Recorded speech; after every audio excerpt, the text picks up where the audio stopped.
Hello बच्चों, स्वागत है एक बार फिर से हमारे YouTube channel schooling with master ji पर। मैं आपका बायोलॉजी टीचर अंकित खासा लेकर आया हूं एक और मोस्ट एक्सपेक्टेड वीडियो। सीबीएसई जो 25 मार्च को आपका बायोलॉजी का एग्जाम होने वाला है, उसके लिए ये वीडियो बहुत इंपॉर्टेंट रहने वाली है। हमारी टीम ने बहुत मेहनत करके कुछ सिलेक्टेड क्वेश्चंस जो है ना कलेक्ट किए हैं, जिनमें लॉन्ग क्वेश्चन है जिसमें 1 marks, 2 marks, 3 marks, 5 marks, 5 marks तक के जो क्वेश्चन रहने वाले हैं आपके, वो हम इस वीडियो में कंप्लीट करने की कोशिश करेंगे। और एक एमसीक्यू रीजन असर्शन है, केस ऑफ स्टडीज हैं, इनको और कलेक्टिवली एक वीडियो और हम बनाएंगे जो आपकी नेक्स्ट वीडियो रहने वाली है। तो ये दो वीडियो आप जरूर देख कर जाए एग्जाम से पहले, बहुत इंपॉर्टेंट कंटेंट इसके अंदर रहने वाला है। क्वेश्चंस के जरिए हम कंप्लीट करेंगे ये। फर्स्ट क्वेश्चन देखिए बेटा, इसमें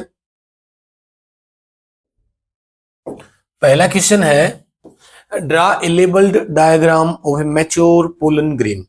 एक मैच्योर पोलन ग्रेन का लेबल्ड डायग्राम आ जाता है बेटा एग्जाम में। फर्स्ट क्वेश्चन है,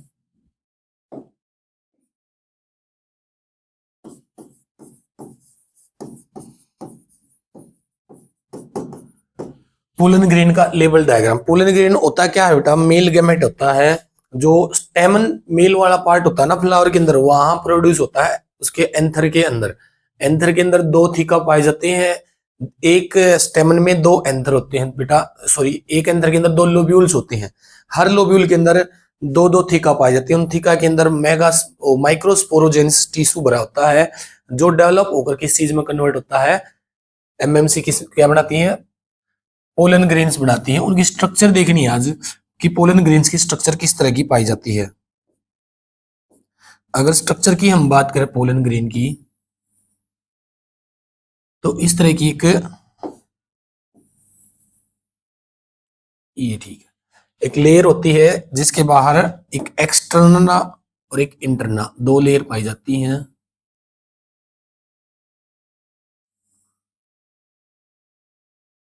इसके अंदर यहां पर भरा होता बेटा, यहां पर एक सेल पड़ी होती है ऐसे,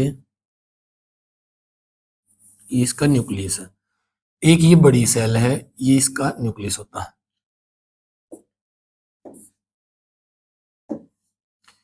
बाहर वाली लेयर को बोलते हैं एक्सटर्ना, ये इंटरना बेटा। ये इसकी वेजिटेटिव सेल है,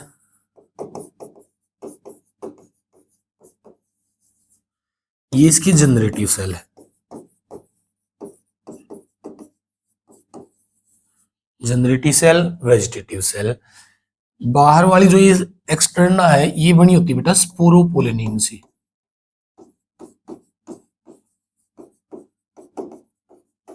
स्पोरोपोलिनिन जो इंडिस्ट्रक्टेबल मटेरियल होता है, इसको इसको ना डिस्ट्रक्ट नहीं किया जा सकता, डाइजेस्ट नहीं किया जा सकता। ना ही हाई पीएच पर ये डिग्रेड होता है, लो पीएच पर डिग्रेड नहीं होता, टेम्परेचर से भी ये डिनेचर नहीं होता है, वाटर से भी इसका कोई, इसके ऊपर कोई फर्क नहीं पड़ता। इसके अंदर छोटे छोटे पोर्स पाए जाते हैं बेटा, ऐसे क्या पाए जाते हैं, पोर्स पाए जाते हैं। तो पोरस होती है ये, ऐसे पोर्स होती है, जिनको क्या नाम देते हैं, जर्म पोर।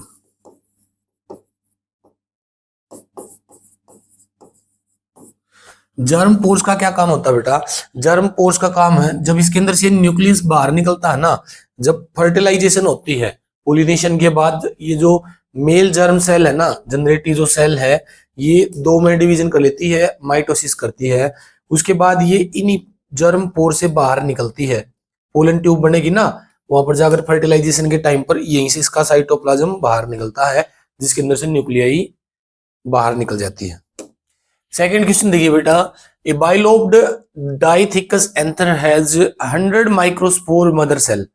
100 एमएमसी दे रखी है बेटा थीका के अंदर। ए बाइलोब्ड डाइथिकस एंथर, एक बार बना लेते हैं, बाइलोब्ड डाइथिकस एंथर बोला इसने, इस तरह से इसमें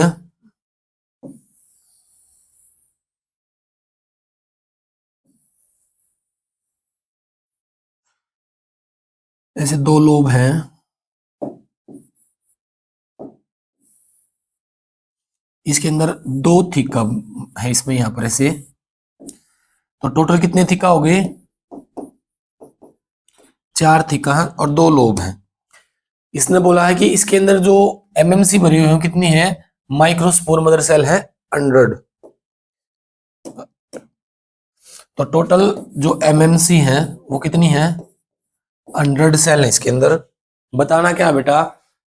पर 100 मदर सेल पर माइक्रोस्पोरेंजियम, पर माइक्रोस्पोरेंजियम 100 है बेटा, यानी कि 100 तो इसके अंदर है, 100 इसके अंदर है, 100 इसके अंदर और 100 इसके अंदर।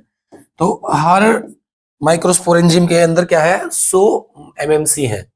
How many male gametophytes this anther can produce, इस एंथर के अंदर कितने मेल गैमेट प्रोड्यूस हो सकते हैं वो बताना बेटा। देखिए एक जो एमएमसी होती है बेटा, उससे 4 पोलन ग्रेन बनते हैं। एक जो जो माइक्रोस्पोर मदर सेल, उससे 4 क्या बनते हैं? पोलन ग्रेन डेवलप होती हैं। अब इसके अंदर कितनी है? 4 थीका है चारों के अंदर क्या है? 100 एमएमसी है, मेगा माइक्रोस्पोर मदर सेल है। तो एक से कितने बनेंगे? 400। एक से 4 बनते ना, तो 100 से 400, तो 400 इससे डेवलप हो जाएंगे और 400 ही इनसे डेवलप होंगे। तो टोटल कितने हो जाएंगे इसमें? 1600 पोलन ग्रेन्स डेवलप हो जाएंगे इसमें। ध्यान रखना बेटा, इसमें आपने क्वेश्चन को थोड़ा अच्छे से रीड करना। इसमें बोला है पर माइक्रोस्पोरेंजियम, अगर ये बोलता ना 100 माइक्रोस्पोर मदर सेल है टोटल एंथर के अंदर, तो फिर कितने पोलन ग्रेन डेवलप होते हैं? तो फिर सिर्फ 400 डेवलप होते हैं ना 100 से। लेकिन इसने बोला है कि हमारे पास बाइलोब्ड डाइथिकस एंथर है, 2 लोब्स है और एक लोब के अंदर 2 थीका, यानी कि 4 थीका, 4 माइक्रोस्पोरेंजियम है। एक माइक्रोस्पोरेंजियम में 100 माइक्रोस्पोर मदर सेल है, तो 4 के अंदर कितनी माइक्रोस्पोर मदर सेल होगी? 400। और एक से 4 बनता, तो 4 से कितनी बन जाएंगी? 1600 पोलन ग्रेन्स डेवलप हो जाएंगे इससे। नेक्स्ट क्वेश्चन देखिए, mature embryo sac in a flowering plant may possess 7 cell but 8 nucleus, explain with the help of a diagram। Third question है बेटा, एम्ब्रियो सैक है,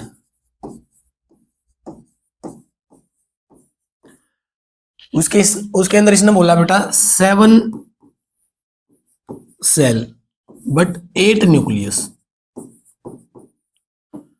इसको डायग्रामेटिकली रिप्रेजेंट करना आपने कि 7 सेल होती है लेकिन उसमें 8 न्यूक्लियस पाई जाती हैं। इसका अगर डायग्राम हम बनाते हैं एम्ब्रियो सैक का,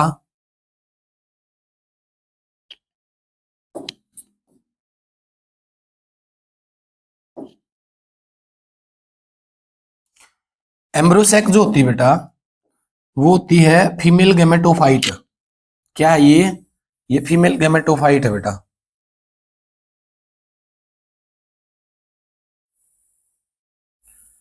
फीमेल गैमेटोफाइट, इसके अंदर हमने बनानी है 7 सेल। 3 सेल तो ये है, एक ये बड़ी वाली सेल है, 3 सेल तो इस तरफ होगी हमारी, एक ये बड़े वाली सेल होगी, 2 सेल यहां पर नीचे की तरफ पाई जाती हैं।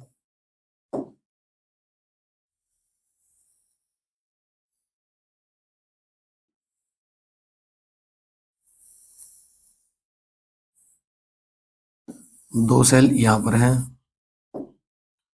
जिसमें एक यहां पर रखी होती है एक सेल,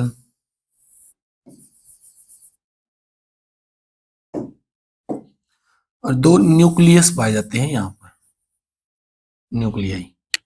तो कुछ इस तरह की सेल पाई जाती हैं। अगर इसको देखो तो यहां पर फिलीफोम ऑपरेटस पाए जाते हैं ऐसे। ये हमारी क्या है? Embryo sac. एम्ब्रियो सैक, इसके 2 एंड पाए जाते हैं बेटा। एक तरफ 3 सेल जो है इनको बोलते हैं हम antipodal, antipodal cell. Antipodal cell है, बीच में 2 पोलर न्यूक्लियाई होती हैं।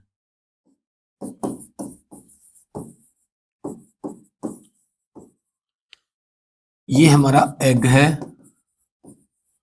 और ये जो दोनों सेल हैं ये साइनरगिड्स। साइनरगिड्स के ऊपर लगे होते हैं अपरेटस है फिलीफोम सेल।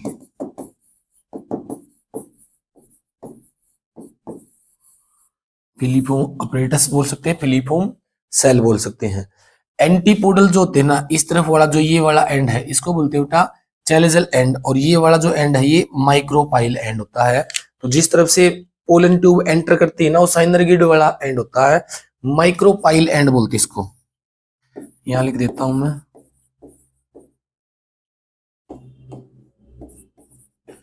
माइक्रोपाइल एंड, ये चैलेंजल एंड है। इसके बीच में दो बड़ी, जो एक बड़ी सेल इसमें दो न्यूक्लियाई पड़ी होती हैं। तो न्यूक्लियस अगर हम देखें तो न्यूक्लियस कितने, तीन यहाँ पर है और तीन ये और दो ये हमारे कितने हैं, टोटल 8 न्यूक्लियस पाई जाती है। लेकिन सेल कितनी है, तीन ऊपर की तरफ, तीन ये और एक ये बड़ी सेल, 7 सेल है। इसी को एक्सप्लेन करना था बेटा आपने। नेक्स्ट क्वेश्चन देखिए, फोर्थ क्वेश्चन है explain the function of germ pore. Germ pore का आपने एक्सप्लेनेशन देना था, यही है बेटा जार्म पोर। अभी बताया था ये जार्म पोर है। क्या काम होता है इनका, फर्टिलाइजेशन जब होती है ना तो फर्टिलाइजेशन के टाइम पर मेल गैमेट जो है यहां से बाहर की तरफ पुश होता है, इससे बाहर निकलता है इसका साइटोप्लाज्म, ये इसका फंक्शन है। नेक्स्ट क्वेश्चन क्या है,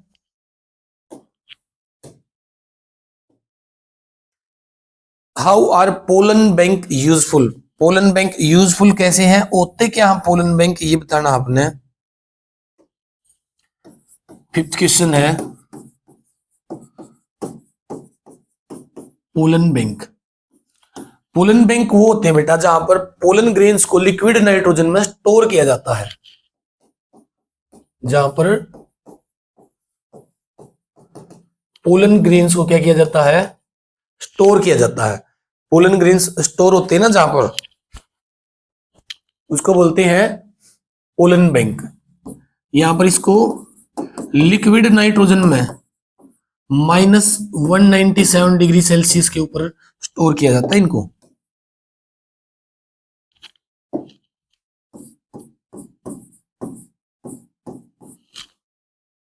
रेफरेंस के लिए स्टोर किया जाता है, या फिर कोई स्पीसीज एक्सटिंक्ट ना हो, अनफेवरेबल कंडीशंस है इसलिए उनको स्टोर किया जाता है। मेडिसिन भी बनाई जाती है इनसे, सिरप भी बनाए जाते हैं इसलिए इनको स्टोर किया जाता है। नेक्स्ट सिक्स्थ क्वेश्चन देखिए बेटा, write one advantage and one disadvantage of cleistogamy to flowering plant. देखिए बेटा सिक्स्थ क्वेश्चन हमारा, एडवांटेज और एक डिसएडवांटेज बताना हमने क्लेस्टोगेमस फ्लावर का।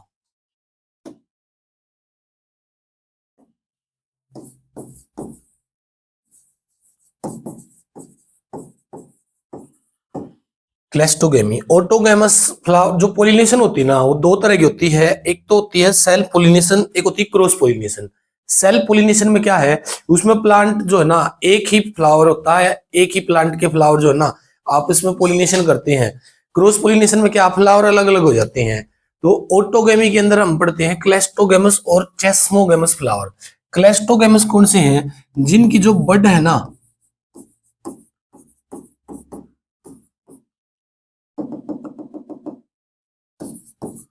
वो कभी ओपन नहीं होती। ऐसे फ्लावर जिनकी बड कभी ओपन नहीं होती, यानी कि उनकी जो बड है ना ऐसे क्लोज ही रहता हो फ्लावर, ऐसे क्लोज रहेगी उनकी बड। और इसके अंदर यहाँ पर इसकी मेल फीमेल जो पार्ट्स हैं वो यहाँ पर रखे होते हैं। जैसे ये मान लिया हमने, ये ओवरी है, ऐसे साइड में यहाँ से इसके, ये इसका स्टेमन होगा, स्टेमन और पिस्टल इसके अंदर ही रखे होते हैं ऐसे। तो इस तरह के फ्लावर को बोलते हैं क्लेस्टोगेमस। अब इसका फायदा क्या है, इसका फायदा बेटा, बेनिफिट की अगर इसकी हम बात करें तो पहला बेनिफिट तो यही है कि जो फ्लावर है ना वो पोलिनेट हमेशा हो जाता, फर्टिलाइजेशन हमेशा होती है इसमें।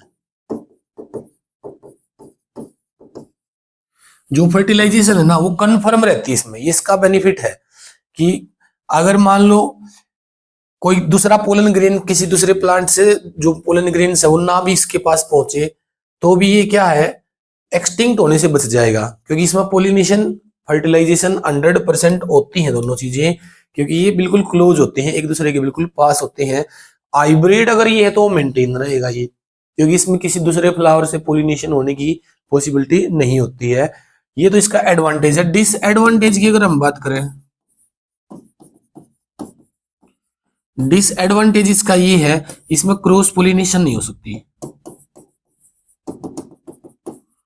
इसके अंदर बड ओपन नहीं होती ना, इसलिए क्रॉस पोलिनेशन नहीं होती, इवोल्यूशन नहीं होता, नई चीज इसमें बढ़ नहीं पाती, ये इसका डिसएडवांटेज भी है।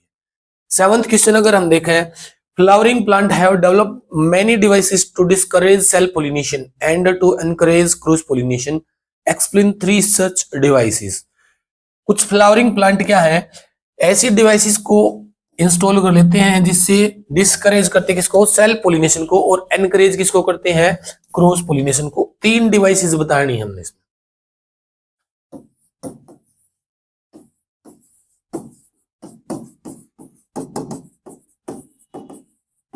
पहली बात तो सेल्फ पोलिनेशन को डिस्करेज करना क्यों है, सेल्फ पोलिनेशन को डिस्करेज इसलिए करना है क्योंकि इवोल्यूशन नहीं आएगा इसमें,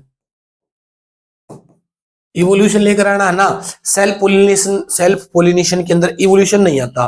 क्यों नहीं आता इवोल्यूशन, क्योंकि इसमें जेनेटिकल मटेरियल मेल और फीमेल दोनों का ही सेम ही होता है, एक ही प्लांट होता है, तो उसका जीनोम सेम रह जाता है, जेनेटिकल मटेरियल सेम है।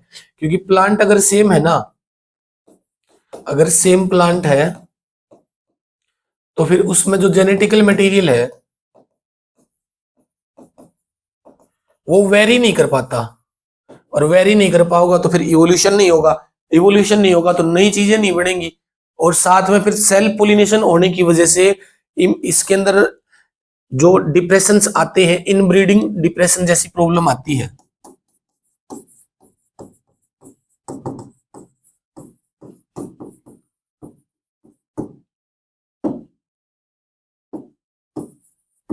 इनब्रीडिंग डिप्रेशन आता है जिसकी वजह से फिर क्या है, ये स्टेराइल हो जाते हैं प्लांट। तो इनको रोकने के लिए कुछ टेक्निक यूज करता है प्लांट, जैसे पहली है मैच्योरेशन टाइम जो है ना वो अलग अलग कर देगा, कि जिसमें मेल जो है वो अलग टाइम पर मैच्योर होगा और फीमेल पार्ट जो अलग टाइम पर।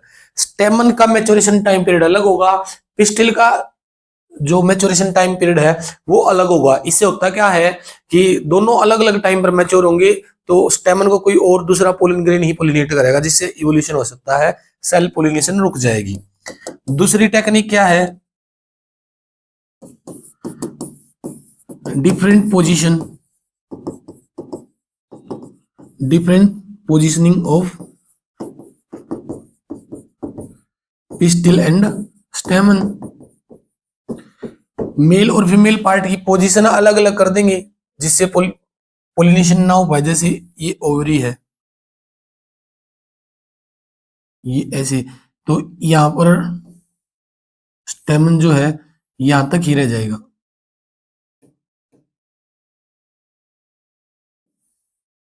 ऐसे। अब इसके पोलन ग्रेन्स यहां तक ही लैंड कर सकते हैं, इसके स्टिग्मा पर नहीं जाएंगे, तो पोजीशन जो है ना वो अलग अलग हो जाएगी। और क्या कर सकता है,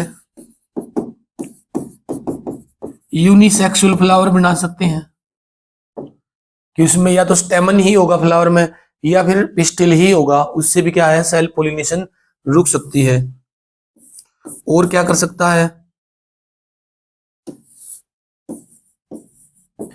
सेल्फ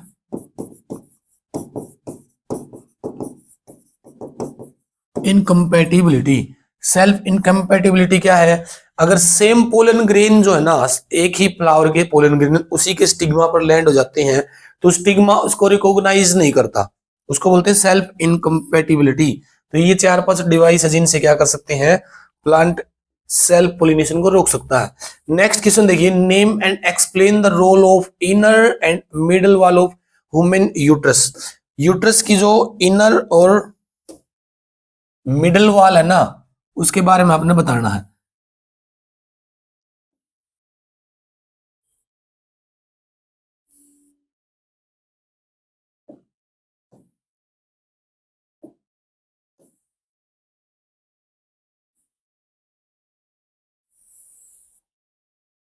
ये तो गलत बन गया,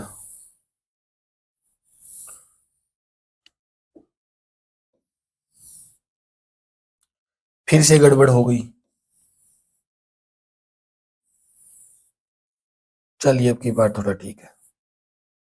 जो यूट्रस होता है ना, जो यूट्रस है,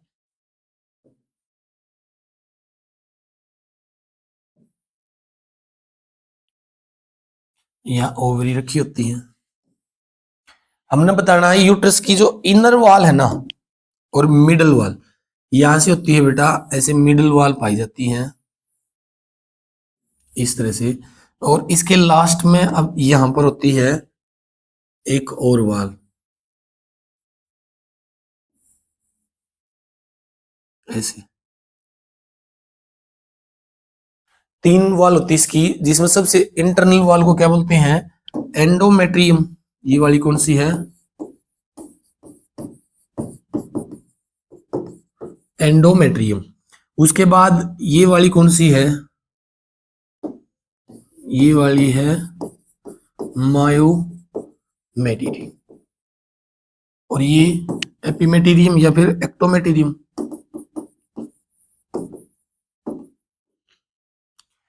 तो इसमें इनर और मिडल वॉल के बारे में आपने बताना है। एंडोमेट्रियम के अंदर क्या होता है, ब्लड रिप्लेनिश्ड होता है बेटा, इसमें ब्लड पाया जाता है, ब्लड वेसल्स है। इसके अंदर इम्प्लांटेशन होती है,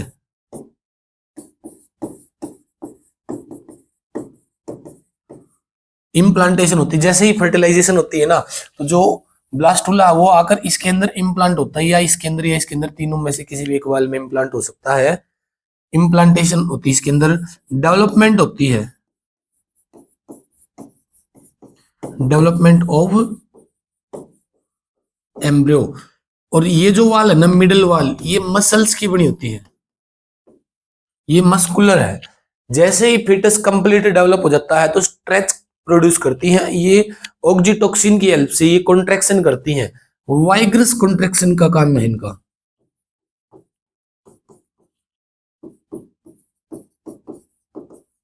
वाइग्रस कॉन्ट्रैक्शन करती है, जिससे फिर क्या, फिटस रिलीज हो जाता है। नेक्स्ट क्वेश्चन देखिए, नाइन्थ क्वेश्चन है, explain the hormonal regulation of the process of spermatogenesis in human. Hormonal regulation बताना बेटा, स्पर्मेटोजेनेसिस में कौन कौन से हार्मोन निकलते हैं, स्पर्मेटोजेनेसिस में कौन कौन से हार्मोन निकलते हैं। स्पर्मेटोजेनेसिस का मतलब क्या है, फॉर्मेशन ऑफ स्पर्म।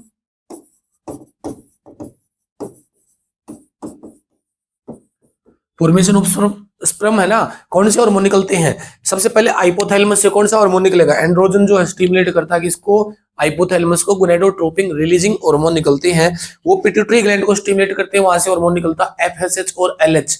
एलएच और एफएसएच जाकर फिर क्या, स्पर्मेशन में हेल्प करते हैं, स्पर्मेटोजेनेसिस में हेल्प करते हैं। नेक्स्ट क्वेश्चन देखिए, डिफरेंशिएट बिटवीन मिनार्च एंड मेनोपॉज। कितना आसान क्वेश्चन है और पूछा जाता है इससे रिलेटेड क्वेश्चन। मिनार्च और मेनोपॉज, जो मेंस्ट्रुएशन है ना, जब वो स्टार्ट होती है ना, या फिर हम इसको बोल सकते हैं first menstruation.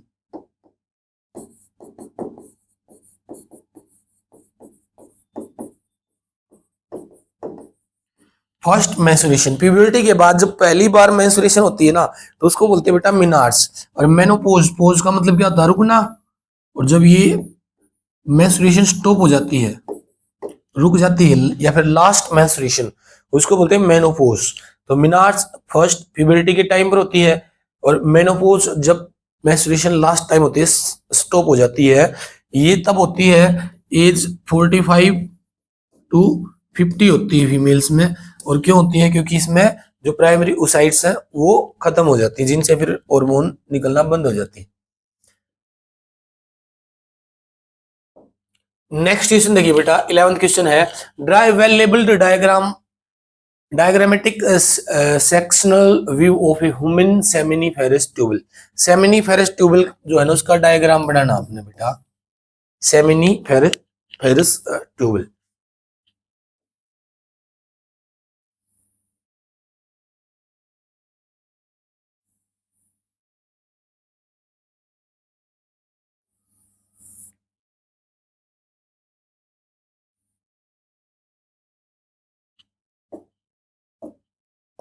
NEET and clean diagram आप बनाकर आएंगे बेटा इसमें।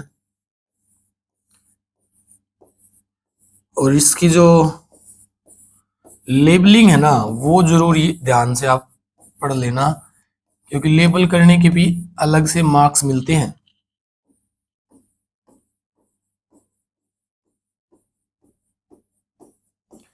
इसमें कोई जल्दबाजी नहीं करेगा, पेंसिल के साथ अच्छे से इसको ड्रा करके आना आपने।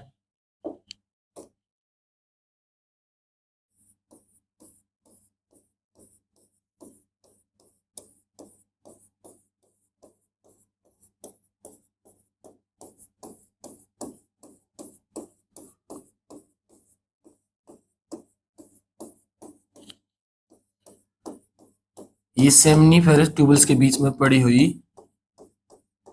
लेडिंग सेल है बेटा, इंटरस्टिशियल स्पेस भी बोलते हैं हम इसको। ये इंटरस्टिशियल स्पेस है, यहाँ पर बीच में इनमें पाई जाती हैं stem cell, sorry basement cell, इस तरह से।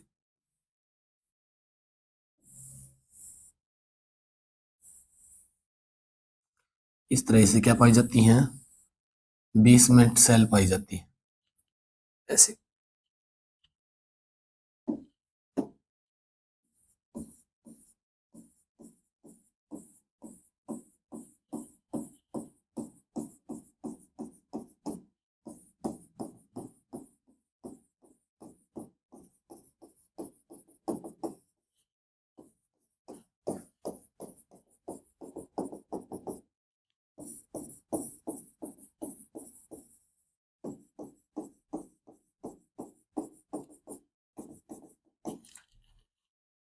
इनके बाद जो सेल पाई जाती हैं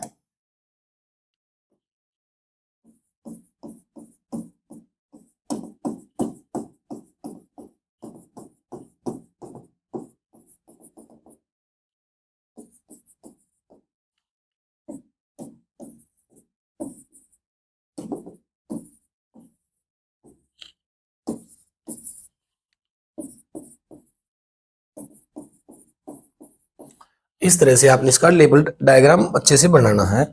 इनको नाम भी लिख लेते हैं इनके। ये हमारी सेमनीफेरस ट्यूबल है,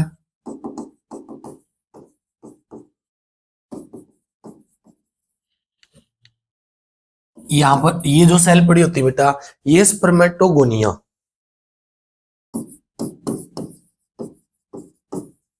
ये पूरा का पूरा क्या है हमारा स्पर्मेटोगोनिया, जिससे स्पर्मेटोसाइट बनती है, प्राइमरी स्पर्मेटोसाइट है बेटा।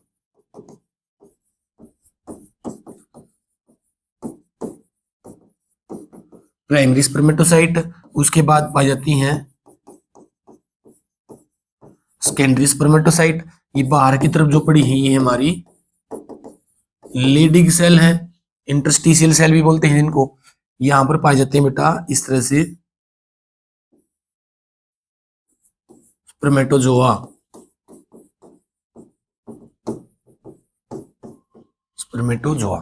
तो इस तरह का एक अच्छा सा वेल क्लीन लेबल्ड डायग्राम आपने बनाना। नेक्स्ट देखिए, explain the event in a normal women during her menstruation cycle on the following days. आपने बताना बेटा पिट्यूटरी हार्मोन का लेवल जो है ना 12 दिन के बाद कैसा आता है। पिट्यूटरी हार्मोन कौन से हैं, FSH और LH।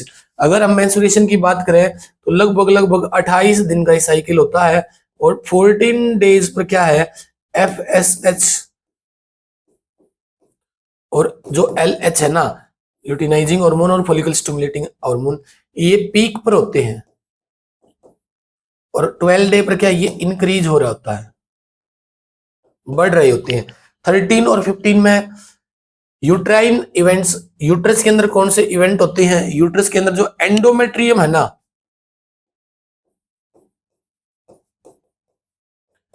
एंडोमेट्रियम, वो डेवलपमेंट हो रही होती है उसकी।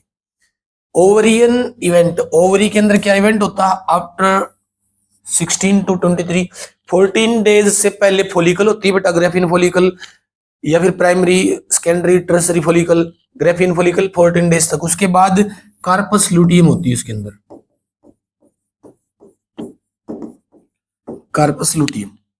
13th क्वेश्चन देखिए, explain menstrual cycle in human female. Menstrual cycle बताना है, ये एक्सप्लेन करना आपने। मेंस्ट्रुअल साइकिल जो है ना लगभग 25 से 28 दिन का एक साइकिल है, कंटिन्यूस साइकिल है। प्यूबर्टी के बाद ये चलता है, हार्मोनल चेंजेस की वजह से ये कंट्रोल होता है। गोनेडोट्रोपिन रिलीजिंग हार्मोन जो होते हैं ना, वो वहां से फिर वो पिट्यूटरी से एफएसएच एलएच रिलीज करवाते हैं, जिनकी वजह से प्रोजेस्टेरोन जो है ना वो हार्मोन और एस्ट्रोजन का लेवल बढ़ता रहता है, जिसकी वजह से क्या होता है, एंडोमेट्रियम डेवलप होती है और फॉलिकल स्टिमुलेट होती है, जिनसे ओवुलेशन होती है 14 डेज के बाद। 14 डेज के बाद यहाँ पर क्या ओवुलेशन होती है, एंडोमेट्रियम डेवलप होती है यूट्रस में, ओवरी में कार्पस लुटियम क्या रिलीज करती है, प्रोजेस्टेरोन रिलीज करती है। तो ये है हमारा मेंस्ट्रुअल साइकिल। नेक्स्ट है 14 question, draw a human sperm and label acrosome and middle piece, mention their functions. Sperm जो है ना उसका डायग्राम बनाना बेटा आपने।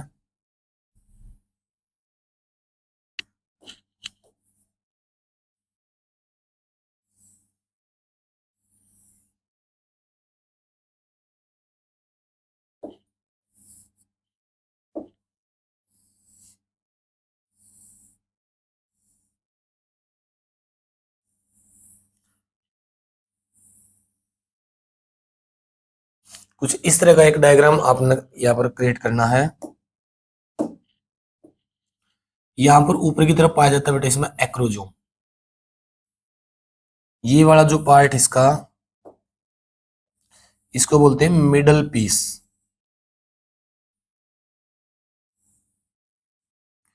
यहां पर भरे होते हैं बेटा माइटोकॉन्ड्रिया।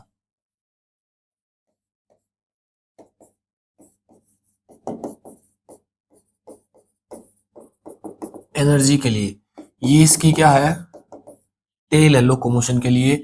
यहां पर भरा होता है एक्रोजोमल एंजाइम, यहां पर होता है इसका ये न्यूक्लियाई। फंक्शन क्या होते हैं बेटा, एक्रोजोम के क्या फंक्शन है, एक्रोजोम के फंक्शन है जब फर्टिलाइजेशन होती है ना एग के अंदर, जब ये मेल गैमेट जाता है तो एक्रोजोम जो उसकी जो ना पेलिसिड है उसको ब्रेक करने में हेल्प करता है, साथ में उसको रिजिड बनाने में भी हेल्प करता है, ताकि पोलिस्पर्मेशन ना हो। नेक्स्ट क्वेश्चन देखिए बेटा, 15th क्वेश्चन है, state one reason why breast feeding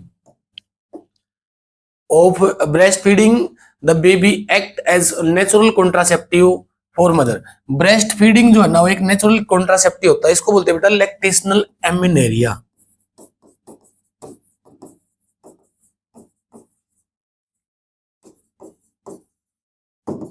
lactational एमिनेरिया क्या है, एक नेचुरल मेथड है कॉन्ट्रासेप्टिव का।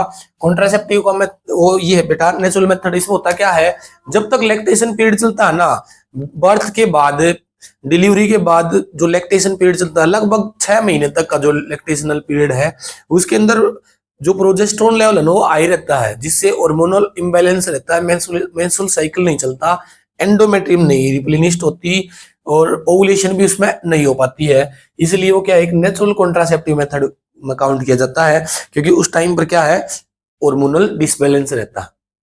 16th क्वेश्चन देखिए, mention one positive and one negative application of amniocentesis. Amniocentesis क्या है, इससे बेटा टेस्ट किया जा सकता है क्या,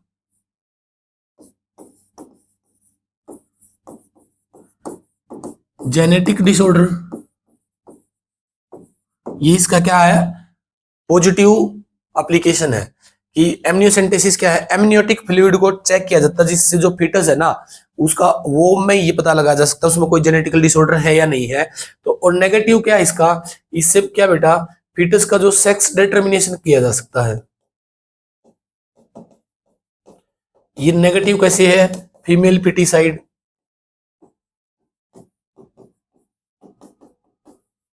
फीमेल फिटिसाइड किया जाता, कन्या भ्रूण हत्या, तो ये इसका नेगेटिव है। 17th क्वेश्चन देखिए, why is copper T considered a good contraceptive device to space childrens.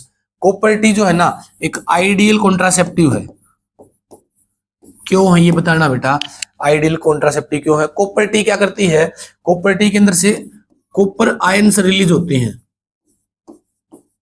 Copper ions.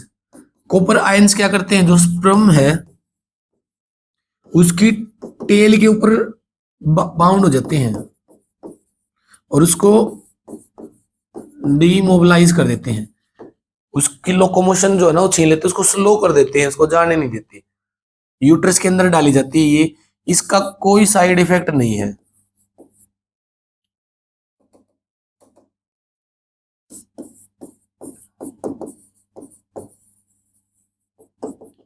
इसलिए ये एक आइडियल कॉन्ट्रासेप्टिव है, लॉन्ग टर्म तक ये चल सकती है और डॉक्टर आसानी से इसको इंस्टॉल कर देते हैं। नेक्स्ट क्वेश्चन देखिए, at the time of independence the population of India was 350 million which exploded to over 1 billion by May 2000s. List any two reasons for this rise in population and any two steps taken by the government to check this population explosion. जब हमारा देश आजाद हुआ ना बेटा, independence यानी कि 1947 में, तो 350 मिलियन हमारी पॉपुलेशन थी, 350 मिलियन। लेकिन जैसे जैसे हम 2000 तक पहुंचे तो ये 1 बिलियन को क्रॉस कर गई। अब बताना है इसमें हमने कि गवर्नमेंट ने कौन से कदम उठाए हैं इनको पॉपुलेशन को कंट्रोल करने के लिए और कैसे ये बढ़ी है पॉपुलेशन, ये चीजें आपने बतानी है। 1947 के अंदर थी हमारी 350 मिलियन, 2000 के अंदर हमारी है 1 बिलियन। अगर बात करें 2011 में 1.2 बिलियन। अब अगर बात करें हम लेटेस्ट पॉपुलेशन जो हमारी 1.4 बिलियन है, जो कि पूरे वर्ल्ड में पहले नंबर पर है, फर्स्ट नंबर पर हम आ चुके हैं। तो ये बड़ी क्यों है, इसका रीजन जो है ना बेटा, सबसे पहला रीजन है कि इसमें जो है ना MMR रेट जो था ना, मैटरनल मोर्टेलिटी रेट या फिर इन्फेंट मोर्टेलिटी रेट, वो इंक्रीज हो गया। एक तो कि जो गर्भवती महिलाएं थी या फिर जो फिटस होते थे वो डिजनरेट बहुत ज्यादा होते थे पहले, अब नहीं होते, अब वो बच जाते हैं बहुत ज्यादा। दूसरा क्या है, मेडिकल फैसिलिटी, मेडिकल फैसिलिटी ज्यादा है पॉपुलेशन बढ़ने का। और तीसरा रीजन एजुकेशन, लोगों को पता नहीं है पॉपुलेशन को कंट्रोल कैसे करना। गवर्नमेंट क्या कर सकती है, कॉन्ट्रासेप्टिव के लिए अवेयर कर सकती है, अवेयर अवेयर कर सकती है कॉन्ट्रासेप्टिव के लिए, या फिर एडवर्टाइज कर सकती है पॉपुलेशन को कंट्रोल करने के लिए, या फिर कुछ स्ट्रिक्ट रूल बना सकती है जिससे पॉपुलेशन कंट्रोल करी जा सकती है। नेक्स्ट क्वेश्चन देखिए बेटा, name any two assisted reproductive techniques that help infertile couples to have childrens. दो ऐसी आर्ट टेक्निक बतानी है बेटा, असिस्टेड रिप्रोडक्टिव टेक्नोलॉजी, जिनसे क्या इनफर्टाइल कपल्स को फर्टाइल बनाया जा सकता है। इनफर्टाइल कपल्स को फर्टाइल बनाने के लिए क्या है, गैमेट इंट्राफेलोपियन ट्रांसफर, गैमेट्स को क्या फेलोपियन ट्यूब में ट्रांसफर किया जा सकता है, या फिर फर्टिलाइजेशन बाहर कराई जा सकती है, इन विट्रो फर्टिलाइजेशन, कि बॉडी से बाहर लैब के अंदर मेल और फीमेल गैमेट को फर्टिलाइज करवा के फिर उसमें जायगोट को ट्रांसफर किया जा सकता है, जायगोट इंट्राफेलोपियन ट्रांसफर। तो ये टेक्निक्स है, यहां पर आपने इनको एक्सपेंड करना था। ये क्या है, gamete intra fallopian transfer, ICSI।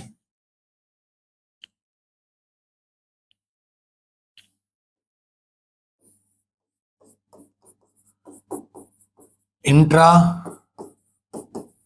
Cytoplasmic from injection. Gamete intra-fallopian transfer.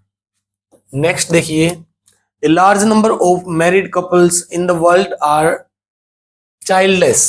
It is shocking to know that in India the female partner is often blamed for the couple being childless.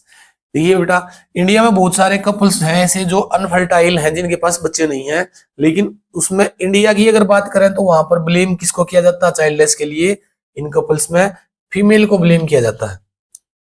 Why in your opinion the female partner is often blamed for such situations in India? Mention any two values that you as a biology student can promote to check this social evil. अब इसमें पहला question है बेटा, काफी interesting, काफी important question. इस तरह के क्वेश्चन सीबीएसई अक्सर पूछ लेती है कि आपका क्या ओपिनियन है कि फीमेल जो पार्टनर है उसको ब्लेम किया जा रहा है इंडिया में, और कैसे, ऐसे कौन से दो आप कदम उठा सकते हैं बायोलॉजी के स्टूडेंट होते हुए कि जिससे ये सोशल इविल जो है ना, ये बीमारी खत्म करी जा सके. अब इसमें क्या है बेटा, क्वेश्चन नंबर हमारा ये है 21. एक्चुअली फीमेल्स को ही ब्लेम किया जाता है. इसका रीजन क्या है? ये है लेस एजुकेशन. लेस एजुकेशन की वजह से. दूसरा रीजन क्या है?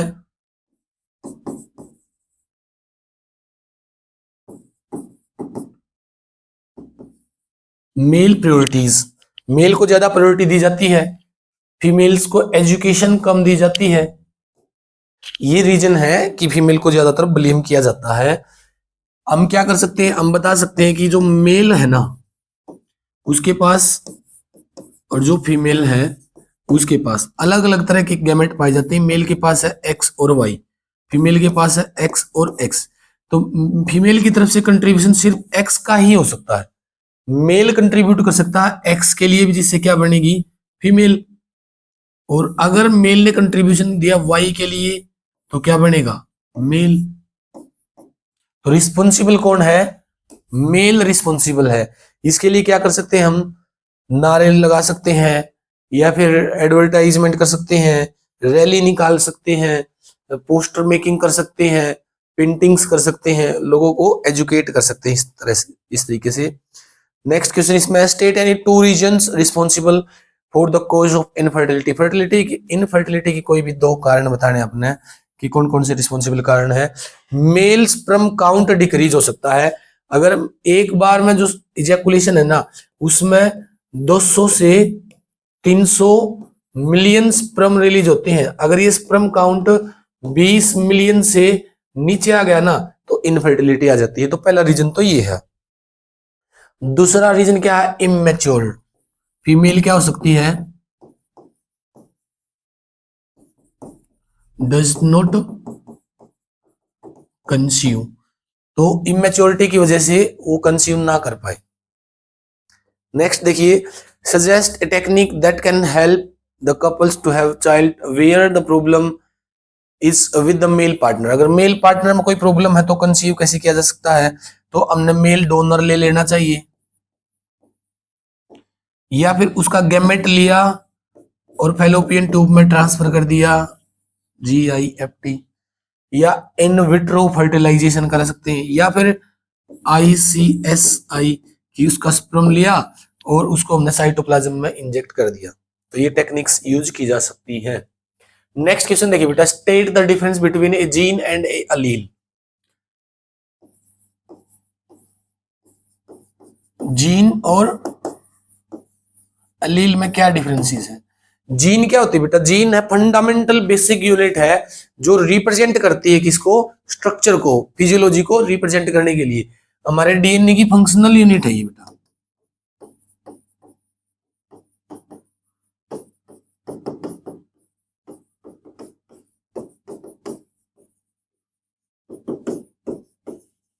जो अपने आप को एक्सप्रेस करती है. और अलील क्या है? अलील है पेयर है जीन का.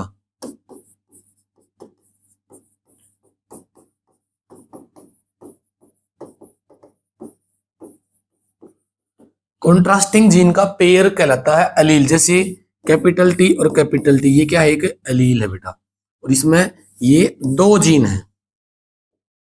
नेक्स्ट क्वेश्चन है, a garden pea plant produce axial white flowers, another of the same species produce terminal violet flower, identify the dominant trait. कितना आसान क्वेश्चन है बेटा।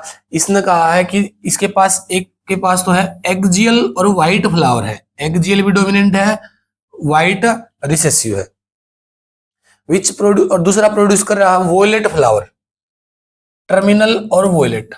इसके अंदर टर्मिनल, ये तो डोमिनेंट है, ये रिसेसिव है, ये डोमिनेंट है और ये उल्टा होगा, सॉरी, ये रिसेसिव है, टर्मिनल रिसेसिव है और वॉयलेट ये डोमिनेंट है। याद कैसे रखोगे बेटा, ये सारे के सारे आपने ना याद करने पड़ेंगे पी प्लांट की, कि पी प्लांट में 7 ट्रेट दिए थे, उसने 7 कैरेक्टर्स थे जिनके अंदर 7 डोमिनेंट ट्रेट थे, 7 रिसेसिव ट्रेट थे। जैसे हाइट के लिए जो टालनेस है वो डोमिनेंट है, ड्वार्फनेस क्या थी, ड्वार्फ क्या था, रिसेसिव था। फ्लावर की अगर कलर की बात करें, फ्लावर कलर वॉयलेट डोमिनेंट है, व्हाइट रिसेसिव है। फ्लावर पोजीशन की बात करें, एक्सियल फ्लावर जो ऊपर की तरफ बढ़ते चलते हैं, और एक टर्मिनल है, टर्मिनल वाले रिसेसिव है, एक्सियल वाले डोमिनेंट होती हैं। इसमें तो एक्सियल डोमिनेंट है, टर्मिनल रिसेसिव है, वॉयलेट डोमिनेंट है और व्हाइट रिसेसिव है। पोड की अगर बात करें, पोड फुल जो होगी वो डोमिनेंट है, कॉन्ट्रास्टिंग जो होगी वो रिसेसिव होती है। और पोड कलर का अगर बात करें हम, येलो तो डोमिनेंट रिसेसिव है और ग्रीन डोमिनेंट है। सीड अगर राउंड है तो डोमिनेंट है, रिंग्ड है तो रिसेसिव है। सीड कलर येलो है तो डोमिनेंट है, ग्रीन है तो रिसेसिव होगा। तो ये आपने याद रखनी। नेक्स्ट है, when does a geneticist need to carry a test cross.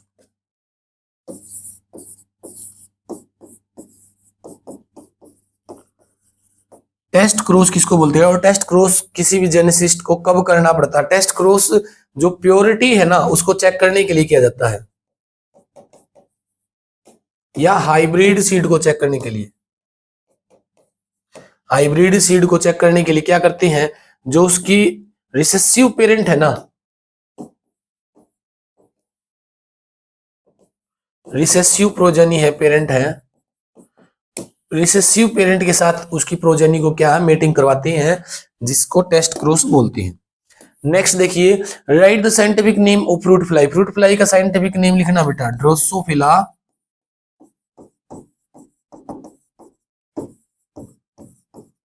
Melanogaster, Drosophila melanogaster fruit fly है। Why did Morgan prefer to work with the fruit fly for his experiment, state any 3 reasons. जो Morgan था ना बेटा, TH Morgan, इसने Drosophila melanogaster के ऊपर ही study क्यों की थी। 3 रीजन बताने आपने क्यों की थी बेटा। पहला रीजन तो ये है कि इसका लाइफ स्पेन शॉर्ट था,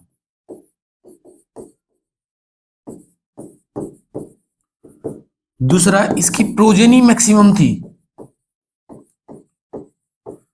ज्यादा स्पीसीज मिलती थी और जल्दी प्रोड्यूस हो जाती थी, और ट्रेड्स भी मैक्सिमम थे। आइडेंटिफाई आसानी से किया जा सकता था, मेल छोटे होते हैं साइज में, फीमेल बड़ी होती है, इसलिए इसने इसी को लिया था। नेक्स्ट क्वेश्चन है, explain pleiotropy with the help of an example. प्लोइट्रोपी,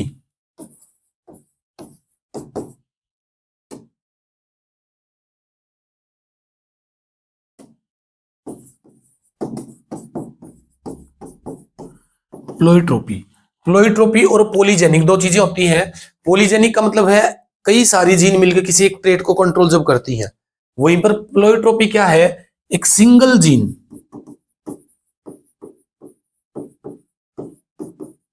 can express more than one trait.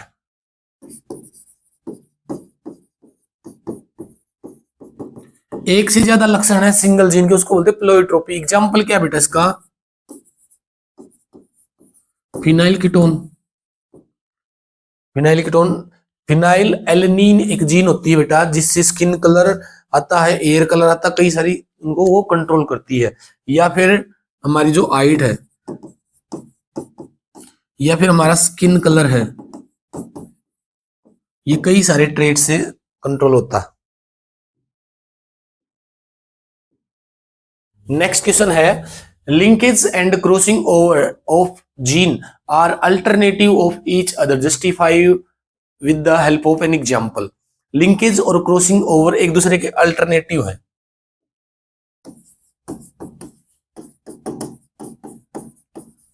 Linkage, crossing over.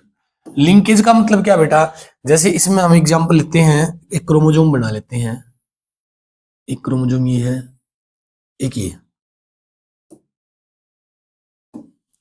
इसके ऊपर ये जीन है,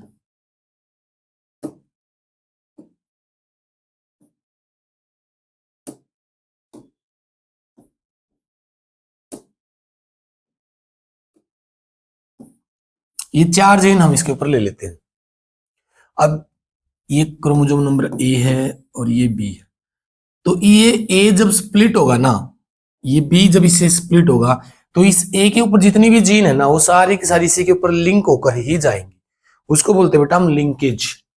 ये लिंकेज है कि एक क्रोमोसोम के ऊपर जितनी भी जीन लिंक है, वो सारी उस क्रोमोसोम के साथ में ही सेग्रीगेट होंगी, उस क्रोमोसोम के साथ में ही जाएंगी। रिकम्बिनेशन और क्रॉसिंग ओवर क्या है, क्रॉसिंग ओवर में क्या होता है, क्रॉसिंग ओवर में होता है बेटा ऐसे,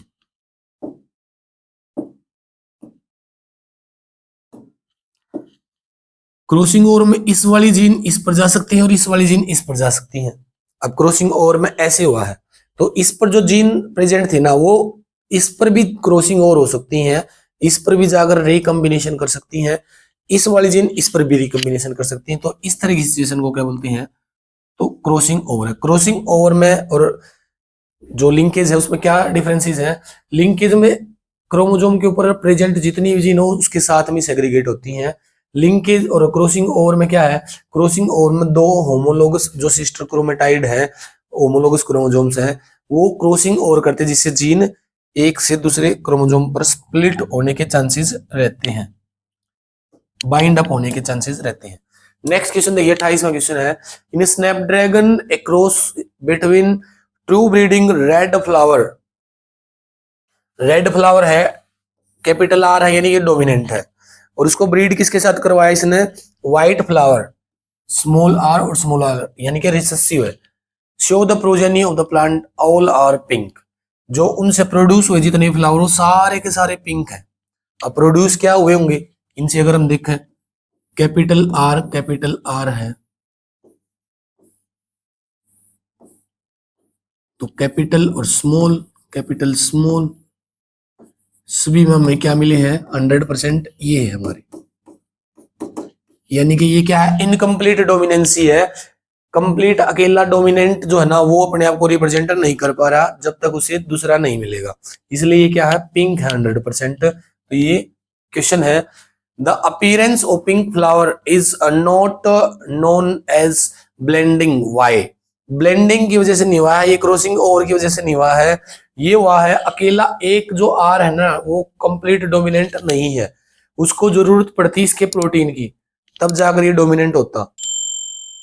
what is the phenomena is known as incomplete dominancy है ये।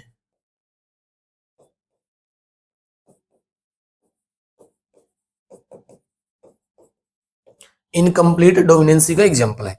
नेक्स्ट क्वेश्चन देखिए, although Mendel publish his work on inheritance of characters in 1865, but he served but for several reasons it remains unrecognized till 19th, explain, give 3 reason why did it take so long। देखिए बेटा, जो Gregor Mendel है ना, father of genetic इसको बोला गया था 1900 के बाद। इसने अपना वर्क जो किया था वो किया था 1865 में। अगर बात करें, इसने अपना वर्क पब्लिश किया था 1865 में, काम कब किया था, 1856 से 1863 के बीच इसने क्या किया था, अपना काम किया था, और इतने में क्या किया था, 1865 में इसने पब्लिश कर दिया था। पर ये अनरिकॉग्नाइज्ड रहा इसका काम, किसी ने इसको सराहा नहीं 1900 तक। इतना लंबा समय क्यों लगा ये बताना है। इसके 3 रीजन बताने। पहला रीजन तो ये बेटा, इसने मैथमेटिकल एक्सप्रेशंस उसके अंदर रिप्रेजेंट किए थे। बायोलॉजी के अंदर मैथमेटिकल एक्सप्रेशन एक्सेप्टेबल उस टाइम के साइंटिस्ट को नहीं लगे थे। दूसरी चीज, ये एडवांस इतनी एडवांस चीजों को बता रहा था। उस टाइम पर किसी को जीन के बारे में नहीं पता था, ये उस जीन के इनहेरिटेंस के बारे में बता रहा था। उस टाइम पर कोई जेनेटिकल मटेरियल के बारे में इतना नहीं जानता था। ये उस टाइम पर उस जेनेटिकल मटेरियल के फ्लो ऑफ इंफॉर्मेशन पर बातें कर रहा था कि कैसे इनहेरिटेड होती है चीजें। इसलिए वो चीज उस टाइम के हिसाब से बहुत ज्यादा एडवांस थी, तो वो उनको एक्सेप्ट नहीं कर पाए। 2 रीजन तो ये है। तीसरा रीजन क्या था, उस टाइम पर इतने ज्यादा रिसोर्सेज नहीं थे इसके पास, इतना ज्यादा सक्सेसफुल नहीं था ये। रिसोर्सेज की कमी की वजह से भी क्या अपने आप को एक्सप्लेन नहीं कर पाया। नेक्स्ट क्वेश्चन देखिए बेटा, name the enzyme that transcribe HNRNA in eukaryotic. Name the enzyme, कौन सा एंजाइम बेटा जो HNRNA बनाता है। अब 3 RNA होते हैं बेटा, tRNA, mRNA और rRNA। ट्रांसक्रिप्शन में कौन यूज होते हैं, RNA पॉलीमरेज। RNA पॉलीमरेज बनाते हैं किसको, RNA को। DNA से RNA बनाए जाते हैं। अब 3 RNA हैं,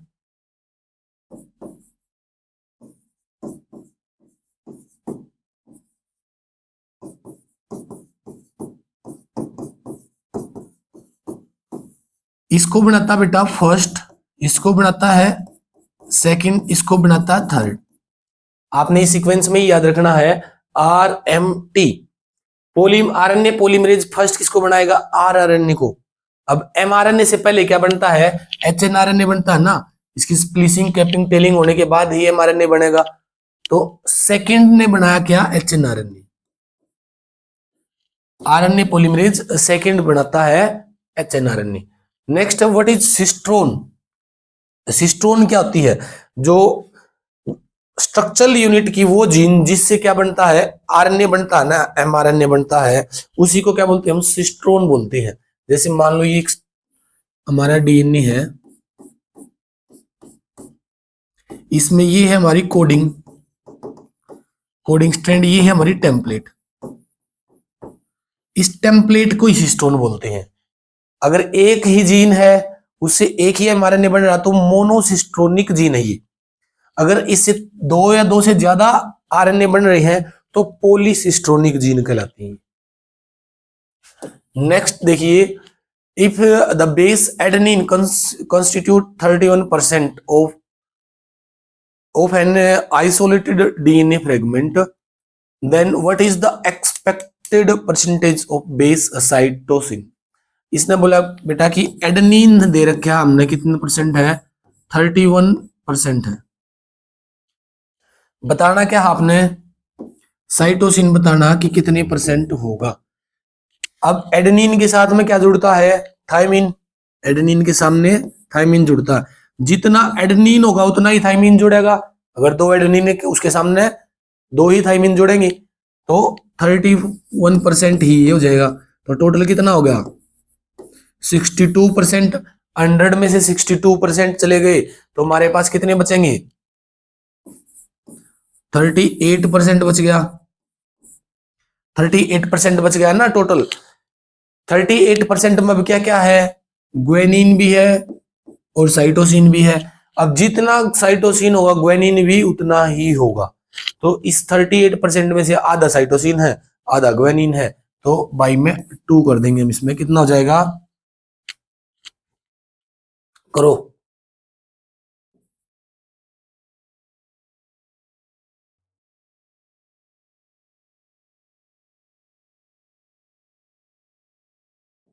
नाइनटीन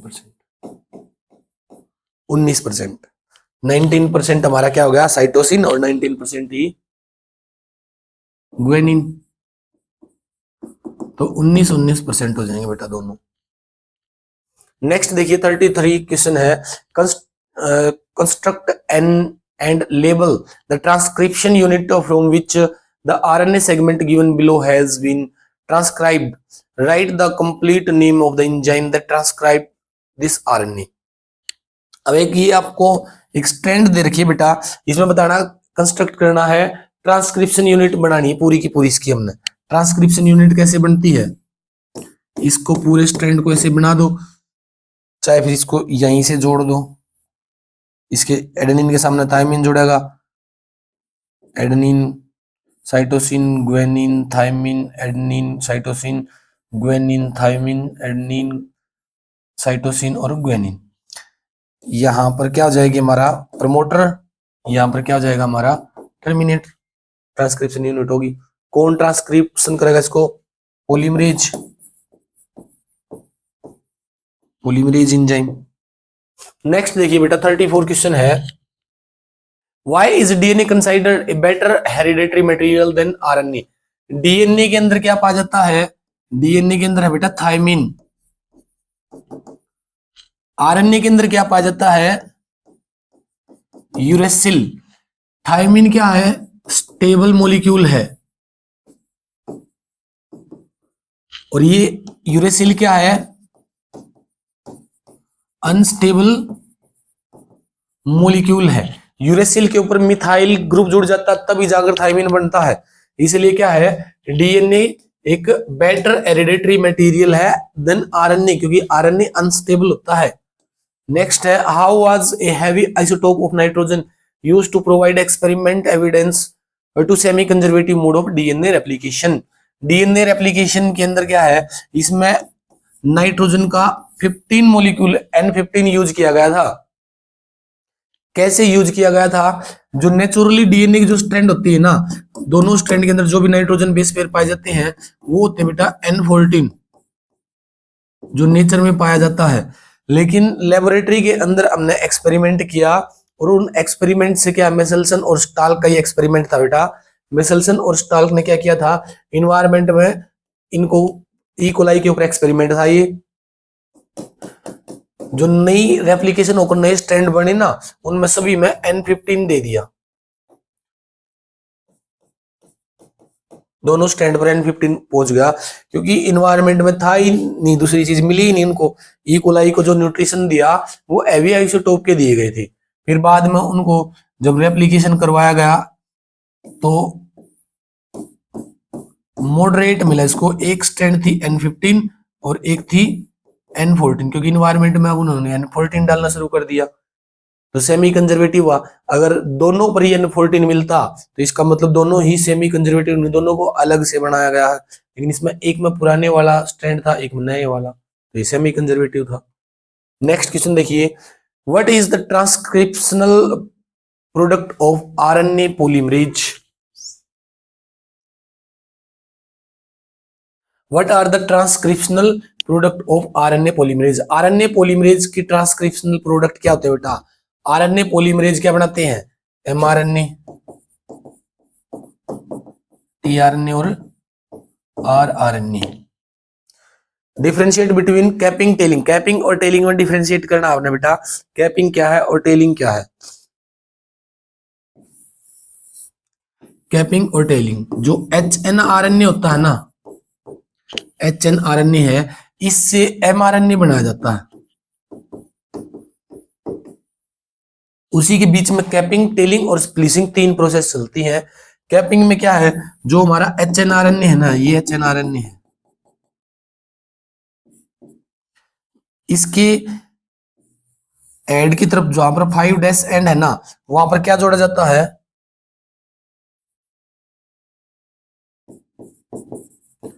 मिथाइल ग्वेनोसिन जोड़ देते हैं, और इसके 3' एंड के ऊपर क्या जोड़ते हैं, एडिनाइलिक एसिड। तो इसको तो बोलते हैं कैपिंग, इसको बोलते हैं टेलिंग, और बीच में जो इंट्रॉन्स हैं उनको रिमूव करते हैं, उसको बोलते हैं एसएनआरएनए की हेल्प से, वो स्प्लिसिंग है। एक्सपेंड ARC-RNA, ARC-RNA, इसमें SNRNA होना चाहिए था बेटा, स्मॉल न्यूक्लियर आरएनए। ARC-RNA कौन सा होता है, ARC-RNA भी बाकी पाया जाता है, लेकिन आपके 12th क्लास में एनसीईआरटी में गिवन नहीं है। इसको बोलते हैं बेटा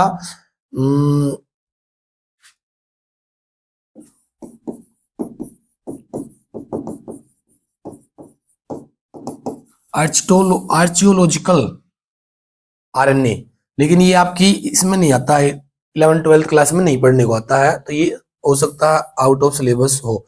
इसमें SNRNA पूछ सकता है, HNRNA पूछ सकता है। नेक्स्ट क्वेश्चन देखिए, list the salient features of double helical structure of DNA.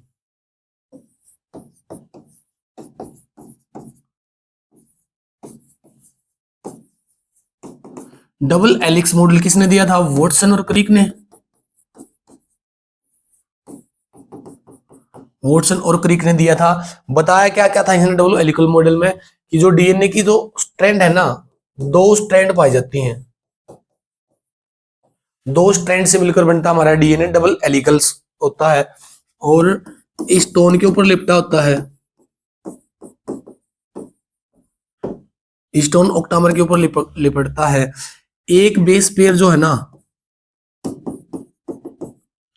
एक बेस पेयर नहीं, distance between two nucleotide,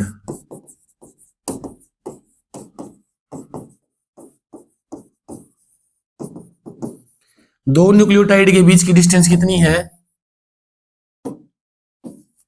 0.34 micrometer.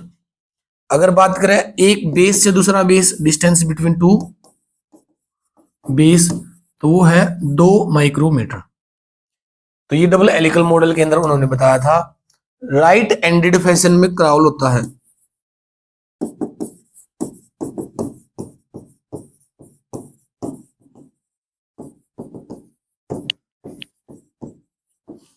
इस तरह से मुड़ता है हमारा डीएनए राइट हैंडेड फैशन में। तो ये बताया था इसने अपने डबल हेलिकल मॉडल में। नेक्स्ट क्वेश्चन देखिए बेटा, answer the following questions based on आरसे चेज एक्सपेरिमेंट। आरसे और चेज का एक्सपेरिमेंट क्या था? आरसे और चेज ने अपना जेनेटिकल मटेरियल की रिसर्च पर 3 एक्सपेरिमेंट हम पढ़ते हैं, जिसमें फ्रेडरिक ग्रिफ्थ का था एक एक्सपेरिमेंट, लास्ट एक्सपेरिमेंट था हमारा आरसे और चेज का। मैकलियोड, MC कार्टी, इनका भी एक्सपेरिमेंट था, लेकिन वो इतना सक्सेसफुल नहीं था। फ्रेडरिक ग्रिफ्थ का भी नहीं था। ये सबसे सक्सेसफुल था आरसे और चेज का एक्सपेरिमेंट। क्वेश्चन है, name the kind of virus they work with. इन्होंने बेटा बैक्टीरियोफेज के ऊपर काम किया था। क्यों किया था? क्योंकि इस सीरियो कोलाई को लिया था इन्होंने। इस सीरियो कोलाई के ऊपर अटैक करवाया था एक बैक्टीरियोफेज से, एक वायरस से, और उस वायरस ने अपना जेनेटिकल मटेरियल ई कोलाई के अंदर छोड़ा था। उसी को उन्होंने पता लगाया था कि जो उसने अपना ई कोलाई के अंदर डाला है वो उसका जेनेटिकल मटेरियल है, वो प्रोटीन है, वो आरएनए है या वो डीएनए है। इसलिए उन्होंने बैक्टीरियोफेज को लिया था। दूसरा क्वेश्चन है, why did they use 2 type of culture medium grow virus. 2 type का मीडियम क्यों लिया था?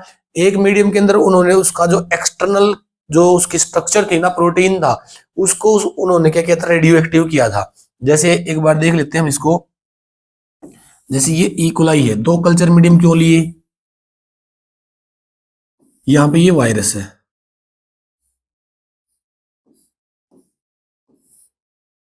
ये इसने अपना जेनेटिकल मटेरियल इसमें डाल दिया। यहां पर भी एक वायरस बना लेते हैं, बैक्टीरियोफेज।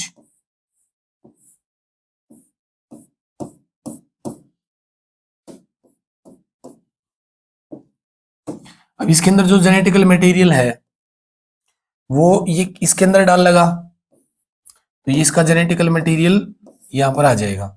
इसने भी अपना जेनेटिकल मटेरियल यहां पर डाल दिया, लेकिन इनको नहीं पता था कि क्या है, डीएनए डाला है या जो भी इसने चीज डाली है। तो पहली बार इन्होंने क्या किया? रेडियो एक्टिव कर दिया इस सब्सटेंस को। दूसरी बार रेडियो एक्टिव कर दिया इसको। अब 2 कल्चर में अलग अलग इन्होंने इसको अलग अलग 2 मीडियम में कल्चर किया। अब इसके अंदर तो रेडियो एक्टिव सब्सटेंस नहीं आया, क्योंकि इसकी स्ट्रक्चर तो बाहर ही रहेगी, रेडियो एक्टिव वाली डीएनए ट्रांसफर हुआ है, इसके अंदर ट्रांसफर हो गया रेडियो एक्टिव। तभी इन्होंने पता लगाया कि ये चीज ट्रांसफर हुई है। फोस्फोरस को किया था रेडियो एक्टिव, एक बार उसने सल्फर को किया था, तो सल्फर वाले में कुछ नहीं हुआ, फोस्फोरस वाले में ट्रांसफर हो गया। इसका मतलब फोस्फोरस से क्या बनाता हमारा डीएनए, यही जेनेटिकल मटेरियल है। ये एक्सपेरिमेंट था बेटा इनका। नेक्स्ट क्वेश्चन देखिए, what was the need for using A blending and later centrifugal force during this experiment state the conclusion. Conclusion क्या निकला था? सेंट्रीफिकेशन। अब इसके इस स्ट्रक्चर को इससे रिमूव करने के लिए सेंट्रीफ्यूगल फोर्स का यूज किया था, सेंट्रीफिकेशन किया गया था इसका, ताकि ई कोलाई ये अलग हो उसके, और जो ये बैक्टीरियोफेज है ना,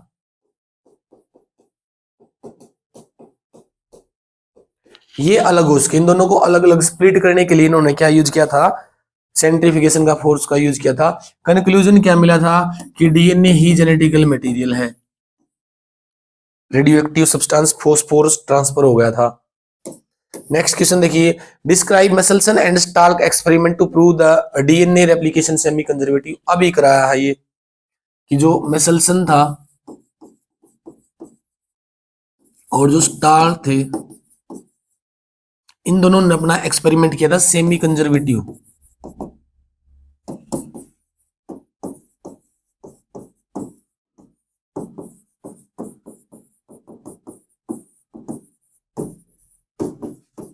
डीएनए का सेमी कंजर्वेटिव रेप्लिकेशन होता है।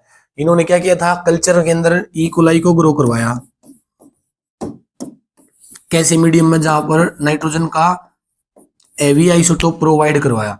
तो इसकी जो डीएनए था इसका, उसकी दोनों स्ट्रैंड के ऊपर क्या मिला? N15 बन गया। अब पता कैसे लगा N15 हो गया? क्योंकि एवी आइसोटोप है, सेंट्रीफ्यूगेशन किया तो N14 वाले से अलग मिला ये सेंट्रीफ्यूगेशन में। फिर इन्होंने क्या किया? इसको डाल दिया N14 के कल्चर मीडियम में। अब N14 के कल्चर मीडियम में डालेंगे तो डीएनए रेप्लिकेट करेगा।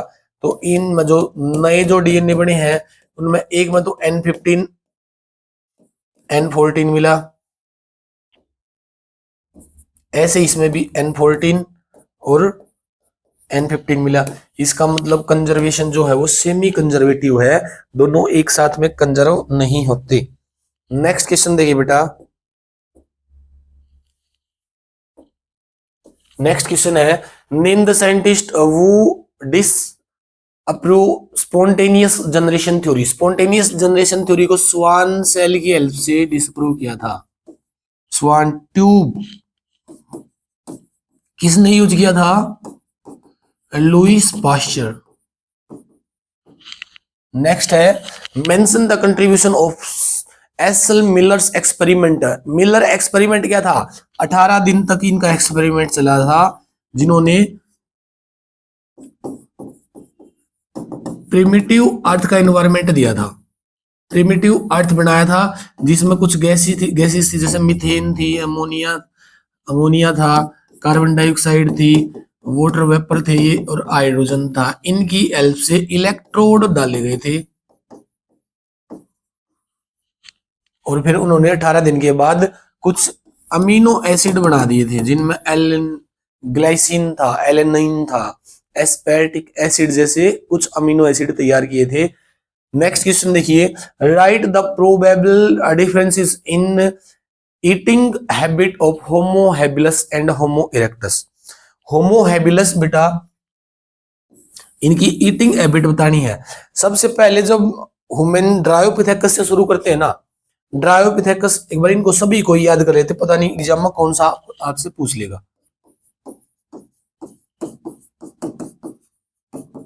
ड्रायोपिथेकस, इसके बाद कौन आने वाला है? इसके बाद आया था बेटा रामापिथेकस। रामापिथेकस के बाद कौन आया था? ऑस्ट्रेलोपिथेकस।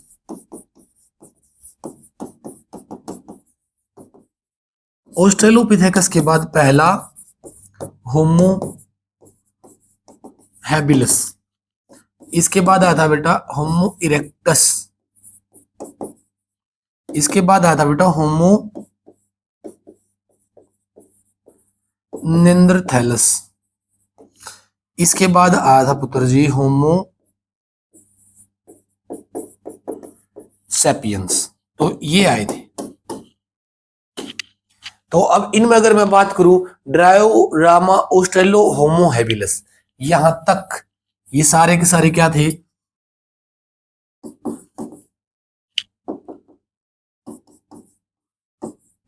हर्बीवोर्स थे बेटा, हर्बीवोर्स थे, मांसाहारी नहीं थे। इसके बाद ये जो सारे के सारे आए हैं, तीनों लास्ट वाले ये ओमनीवोर्स हैं। तो ये हर्बीवोर्स थे, मांस नहीं खाते थे। होमो हैबिलस फर्स्ट ऐसा था जो हर्बीवोर्स ही था, और इरेक्टस वो पहला था जिसने मांस खाना स्टार्ट किया था, नॉन वेज खाना स्टार्ट किया था, लेग पीस जिसने खाना स्टार्ट किया था। इनके अलावा इनकी क्रेनियल कैपेसिटी पूछी जा सकती है। इनकी क्रेनियल कैपेसिटी बहुत ही कम थी तो पूछेगा नहीं। ये पूछ सकता है होमो हैबिलस इरेक्टस नेंडरथैलस के आसपास। होमो हैबिलस की जो थी ना 650 के आसपास इसकी क्रेनियल कैपेसिटी थी, 650 से 800 सीसी के आसपास। इरेक्टस की अगर पूछता तो 950 सीसी के आसपास इसकी क्रेनियल कैपेसिटी थी। नेंडरथैलस को अगर ये पूछता है तो नेंडरथैलस की जो क्रेनियल कैपेसिटी थी वो थी बेटा 1400 से 1650 सीसी। आज जो है इसकी सेपियंस की वो 1600 सीसी है। तो ये पूछा जा सकता है इनके बारे में, क्रेनियल कैपेसिटी। कौन सा फैमिली मैन, कौन सा जावा मैन, यही पूछ सकता है। होमो हैबिलस जो था ना, ओ सॉरी इरेक्टस, ये जावा मैन कहलाता। जावा के अंदर इसका स्केलेटन मिला है। होमो हैबिलस इसने टूल्स बनाना स्टार्ट कर दिए थे। टूल्स मैन भी बोलते हैं, मारने के लिए नहीं, किसी को अपने प्रोटेक्शन के लिए। इसने फिर मारना भी स्टार्ट कर दिया था, इसको फर्स्ट फैमिली मैन बोलते हैं।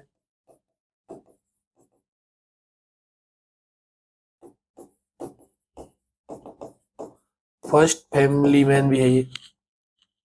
नेंडरथैलस बहुत ही मस्कुलर था, ये इतने ज्यादा मस्कुलर नहीं थे। नेक्स्ट क्वेश्चन देखिए बेटा, नेक्स्ट है accordingly to Hugo de Vries what is saltation. Saltation क्या है बेटा?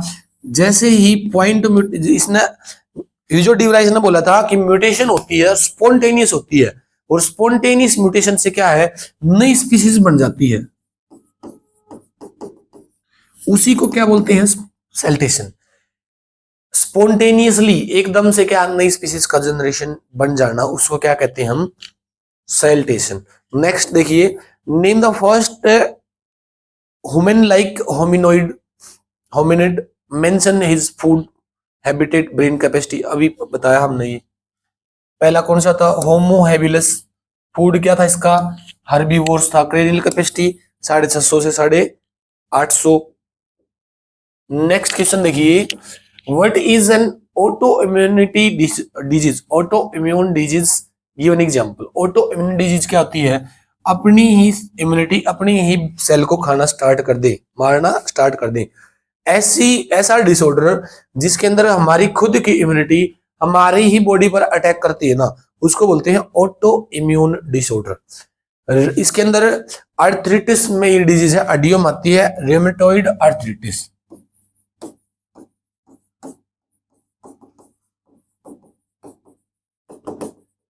इसका एग्जाम्पल है।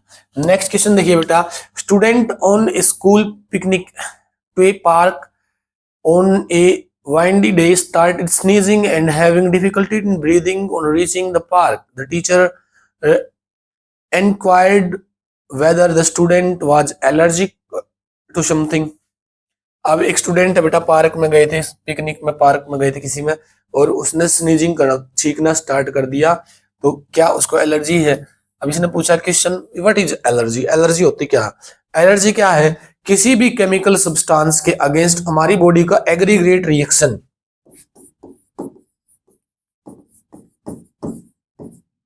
या फिर एग्रेसिव रिएक्शन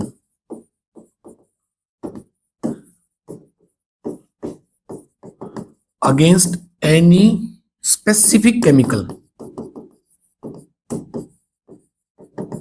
किसी भी स्पेसिफिक और non harmful, specific non harmful chemical, ऐसे केमिकल जो हमारे लिए नुकसानदायक नहीं, उनके अगेंस्ट भी हमारी बॉडी क्या है? रिएक्शन कर देती है, उसको बोलते हैं हम एलर्जी।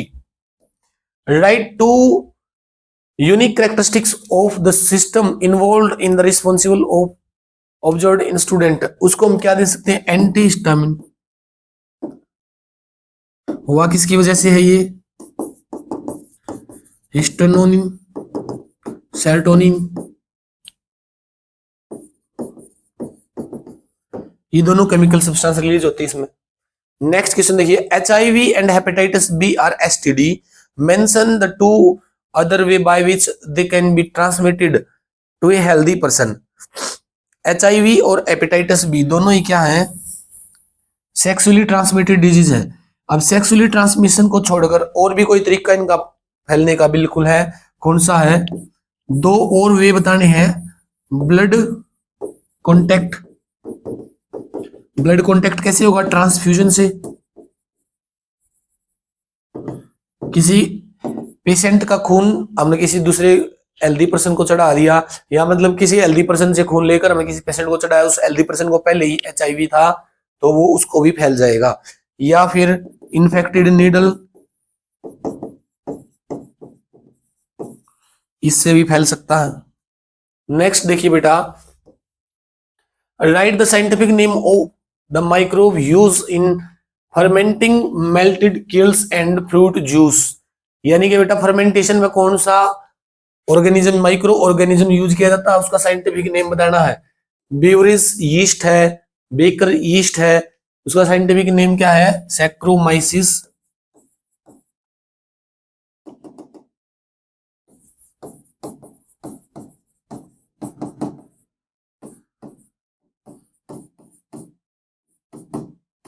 सैक्रोमाइसिस सेर्विसियाई,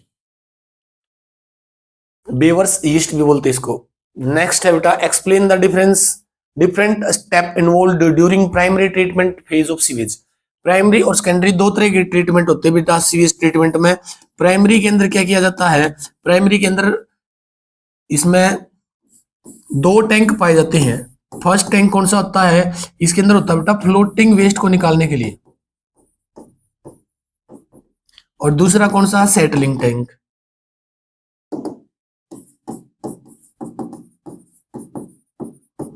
सेटलिंग टैंक के लिए होता है। तो दो टैंक लगाए जाते हैं प्राइमरी में, फिजिकल ट्रीटमेंट भी इसको बोलते हैं।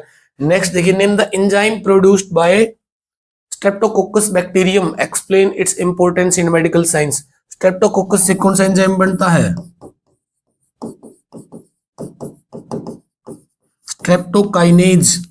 मेडिकल साइंस में क्या यूज है,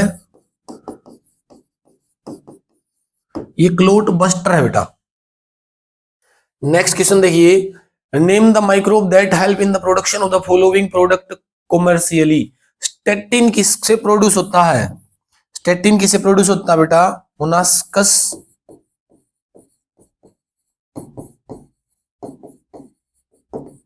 पुरपुरियस। मोनास्कस पुरपुरियस से ये प्रोड्यूस होता है। इसका यूज कैसे किया जाता है, मोनास्कस पुरपुरियस से स्टेटिन, ये कोलेस्ट्रॉल कंट्रोल करता है।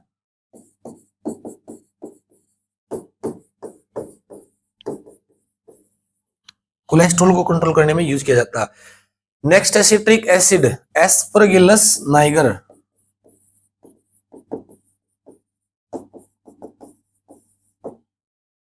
नेक्स्ट है पेनिसिलम, एंटीबॉडी है।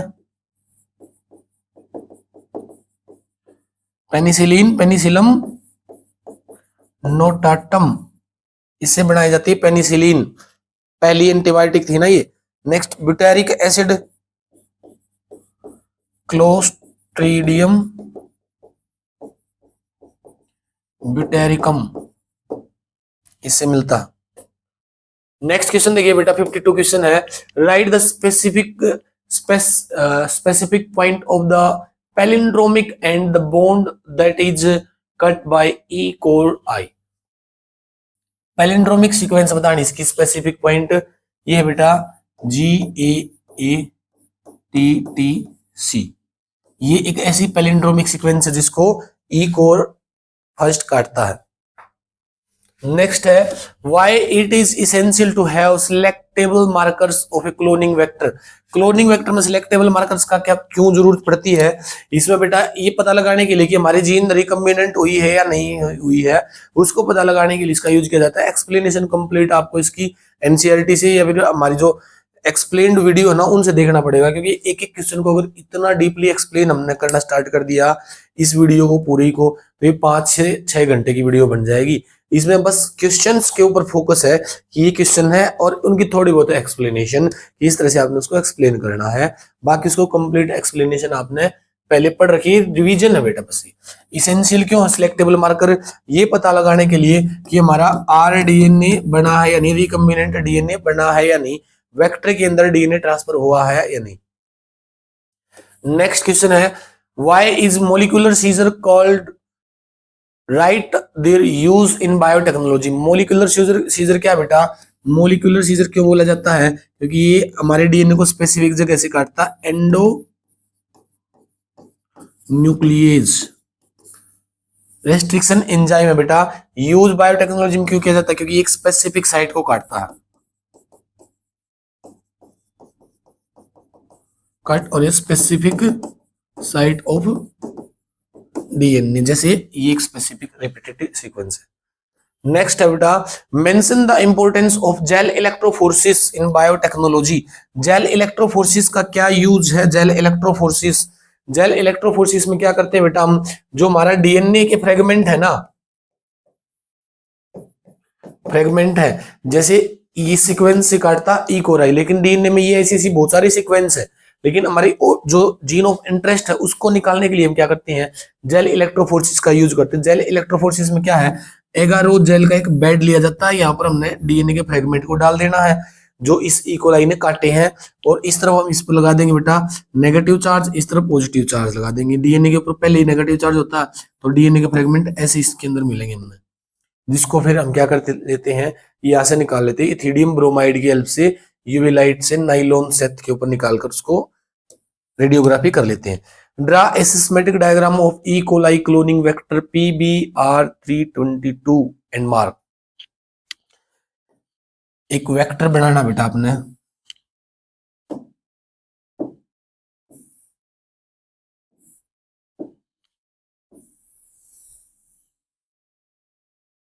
कुछ इस तरह से, इसके अंदर दो साइट पाई जाती है बेटा,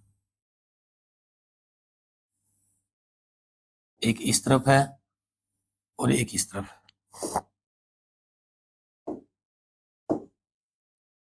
यहां पर पाया जाता ओरिजिन ऑफ रेप्लिकेशन, एक तरफ इसमें मिलता है बेटा ROP, दैट्स इट। अब इसके नाम लिख लेते हैं। ये तो था बेटा, यहां लिख देता हूं मैं टेट्रासाइक्लिन के लिए, टेट्रासाइक्लिन के लिए क्या है, रेजिस्टेंस है, एंटीबॉडी रेजिस्टेंस है। ये बनाता है एम्पीसिलिन के लिए, इसके ऊपर यहां पर दो साइट पाई जाती हैं, एक साइट यहां पर है, एक साइट यहां पर है, PVU फर्स्ट, PST फर्स्ट। इस तरफ जो साइट पाई जाती है बेटा, यहां पर है बाम H1, एक साइट इस पर पाई जाती है बेटा साल 1।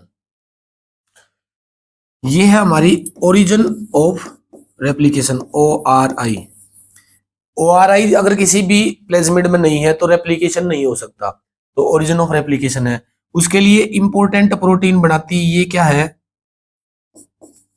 ROP, replication of प्लेज्मिड। ये भी इंपॉर्टेंट प्रोटीन बनाने की साइट, ये दोनों जरूरी होती है इसके अंदर। इसके अंदर यहां पर भी एक साइट पाई जाती है इसकी, PVU सेकंड। तीन साइट यहां पर भी मिलती हैं इसकी, एक तो इसके अंदर है क्ला फर्स्ट इन द थर्ड, और एक है ई कोर फर्स्ट। ये प्लेज्मिड आपने बनाना है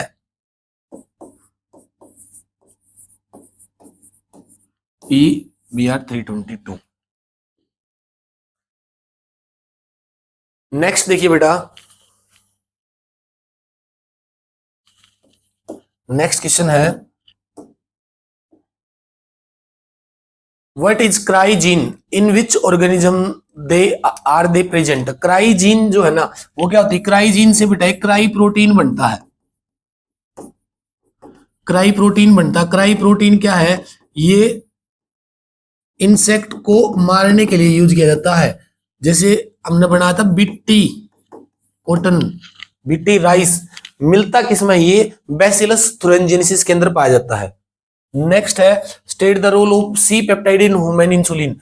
इंसुलिन जो बनता है ना हमारे अंदर, उसमें इस तरह से 3 चेन पाई जाती हैं।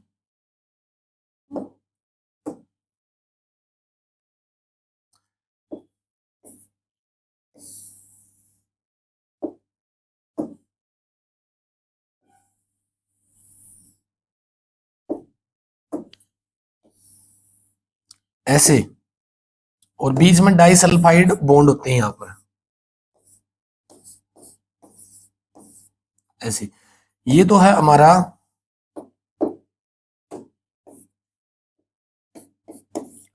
ए पेप्टाइड, ये है हमारा बी पेप्टाइड, और ये है हमारा सी पेप्टाइड। इस सी पेप्टाइड का काम है ए और बी पेप्टाइड को जोड़ना, और ए और बी पेप्टाइड से क्या बनता है? मैच्योर इंसुलिन बनता। बाद में ये सी पेप्टाइड बॉन्ड जो है ना, ये यहां से हट जाता है, और ये बच जाता हमारा, ये बच जाता हमारा मैच्योर इंसुलिन। नेक्स्ट देखिए, what is gene therapy? Gene therapy क्या बेटा? जीन थेरेपी वो टेक्निक है जिससे फॉल्टेड जीन को रिमूव करके किसी अच्छी जीन को डाला जाता है। अगर किसी में जेनेटिकल डिसऑर्डर है ना, तो उसके अंदर हमने उस फॉल्टी जीन को हटाना है, और उसकी जगह पे जो क्योर जीन है ना, अच्छी जीन, जो हेल्दी जीन, उसको डालना होता है। उसी को बोलते हैं gene therapy.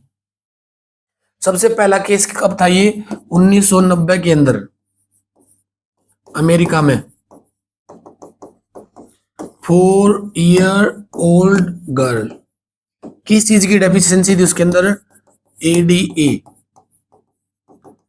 Adenosine D एमिनेज, immunity बढ़ाता है ये। What happened when Melodygyne incognitia consume cell of RNAi? RNA interference. Melodygyne incognitia क्या बेटा? एक नेमाटोड है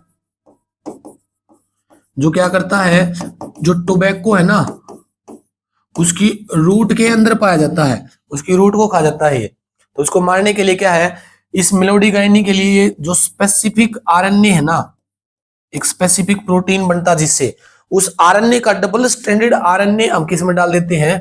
टोबैको प्लांट में डाल देते हैं। जैसे ही उसको खाएगा तो इसके जिंदा रहने के लिए जो आरएनए इंपॉर्टेंट है ना, उस आरएनए पर वो आरएनए चिपक जाता जिससे डबल स्ट्रैंडेड बना देगा, उससे प्रोटीन नहीं बनेगा, फिर वो मर जाता। नेक्स्ट है what is GMO? Genetical modified organism.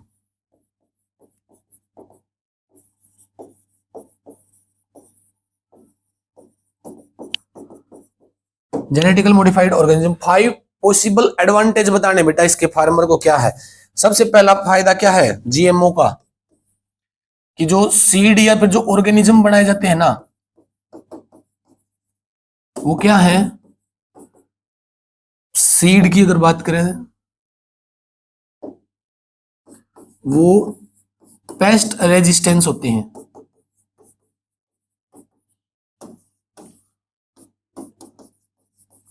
Insect resistance होते हैं,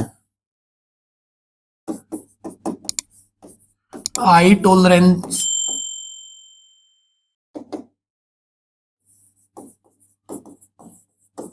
हाई टॉलरेंस लेवल होता है। और क्या होता है बेटा इसमें?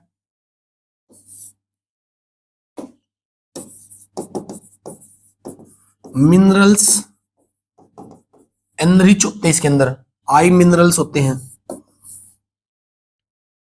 Abiotic stress,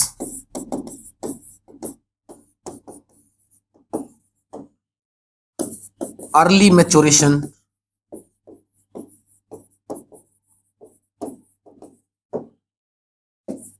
highly adaptive,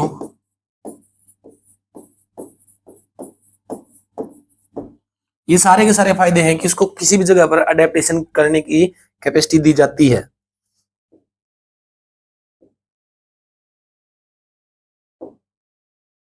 next question देखिए बेटा, why is molecular diagnosis prefer over conventional method? Name any to techniques, give one use of each. आपको बताना बेटा मोलिकुलर डायग्नोसिस को क्यों प्रेफर किया जाता है। मोलिकुलर डायग्नोसिस का मतलब क्या होता है बेटा कि किसी भी डिजीज को हमने पहले से ही उसके एक्सट्रीम होने से पहले डिटेक्ट करना ना, उसको मोलिकुलर डायग्नोसिस कहते हैं। ये हमारी बॉडी के अंदर किसी मोलिक्यूल को हमने डायग्नोस करना, किसी मोलिक्यूल को टारगेट करना है, उसको आइडेंटिफाई करना है, उसको ट्रेस करना है, तो उसी को बोलते हैं मोलिकुलर डायग्नोसिस। कौन सी मेथड है, पीसीआर भी है और एंजाइम लिंक्ड इम्यूनो सोर्बेंट एलिशा भी, ये दोनों से ही उसको टेस्ट किया जा सकता है। Next, what is biopiracy. Biopiracy क्या होती है बेटा, बायोपायरेसी का मतलब है कि कोई भी ऑर्गेनिज्म अगर हमने जेनेटिकली मॉडिफाई कर रखा है ना, तो उसका जो ट्रेडमार्क है ना वो हमारे पास रहेगा। जैसे बासमती है, उसका ट्रेडमार्क इंडिया के पास है। हल्दी, नीम के, टर्मरिक के और नीम के जो ये है, इनके हीलिंग कैपेसिटी है, या हाँ हीलिंग कैपेसिटी, अर्बल मेडिसिन में इनका जो यूज है उसकी जो ट्रेडमार्क है वो हमारे पास है। इंसुलिन बनाया था एली लिली कंपनी ने, उसके पास ट्रेडमार्क है। इसी को बायोपायरेसी कहते हैं कि कोई दूसरा उसको यूज ना कर पाए। नेक्स्ट है, what are transgenic animal. Transgenic animal किसको कहते हैं, जिसकी जीन ट्रांसफर करके बनाया गया हो जिस ऑर्गेनिज्म को। एग्जांपल, रोजी, डोली सिप है, ये ट्रांसजेनिक ही है। नेक्स्ट है, what does R represent in the given equation. देखिए बेटा इसमें क्या है, growth, primary production, respiratory loss, net primary production. कि पौधे ने जितना भी टोटल बनाया ना वो है ग्रोस प्राइमरी प्रोडक्शन। अब उसने अपने रेस्पिरेशन के लिए यूज कर लिया,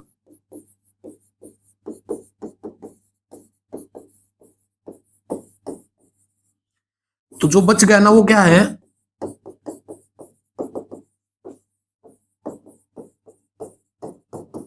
नेट प्राइमरी प्रोडक्शन बच गया बेटा। नेक्स्ट देखिए, pyramid of energy is always upright, explain why. Energy का पिरामिड जो है ना हमेशा ऐसे ही मिलेगा कि प्राइमरी प्रोड्यूसर के पास एनर्जी ज्यादा है, उनको खाने वालों के पास उनसे कम, उसको खाने वालों के पास उनसे कम, और उसको खाने वालों के पास उनके उनसे भी कम। जैसे ये क्या है, T1 लेवल पर है, ये T2 लेवल पर, ये T3 लेवल पर, T4 लेवल पर। यहाँ पर जो एनर्जी है ना उसका 10% ही आगे जाता है। इसलिए क्या है, इसका एनर्जी का जो डायग्राम, वो जो पिरामिड है वो हमेशा अपराइट ही बनता है, क्योंकि लैंडमैन ने लॉ ऑफ 10% दिया था। लैंडमैन्स लॉ ऑफ 10%, इसकी वजह से क्या है, ये अपराइट ही बनेगा। नेक्स्ट देखिए बेटा, नेक्स्ट है list 4 cause of biodiversity loss. Biodiversity loss के 4 कारण बताने हैं आपने। 4 कारण कौन कौन से बायोडाइवर्सिटी लॉस के। हैबिटेट लॉस हो सकता है, हैबिटेट लॉस, ओवर एक्सप्लोटेशन कि हमने उनको ज्यादा एक्सप्लोट कर दिया, उनका कॉमर्शियली यूज करना स्टार्ट कर दिया, इतना ज्यादा कि पॉपुलेशन एक्सटिंक्ट ही कर दी हमने, उनकी पॉपुलेशन के हैबिटेट कर दिया, फ्रेगमेंटेशन कर दी हैबिटेट को। एलियन स्पीसीज इन्वेशन हो गया, कोई दूसरी स्पीसीज आकर अटैक कर देती है वहां पर, किसी दूसरी स्पीसीज को हमने वहां पर छोड़ दिया। जैसे नील पर्च को हमने इसमें विक्टोरिया लेक में जाकर छोड़ दिया था, जिससे वहां की जो नेटिव चिल्ड फिश थी ना वो एक्सटिंक्ट हो गई थी। नेक्स्ट देखिए इसमें क्या है, since the origin of life on earth there was 5 episode of mass extinction. 5 बार क्या मास एक्सटिंक्शन हो चुका है। अब क्वेश्चन है, how is the 6th extinction presently in progress different from previous. अब छठा मास एक्सटिंक्शन चल रहा है, ये बाकी से अलग क्यों है, क्योंकि ये 100 से 1000 गुना फास्ट है बेटा। जो पहले 5 मास एक्सटिंक्शन हुए थे ना, उनसे इस छठे एक्सटिंक्शन की स्पीड 100 से 1000 गुना तेज है। Who is the mainly responsible for 6th mass extinction? Human and human activity.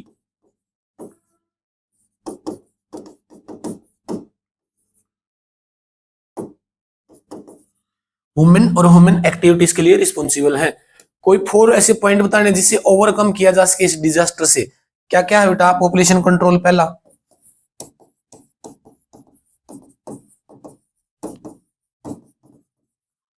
दूसरा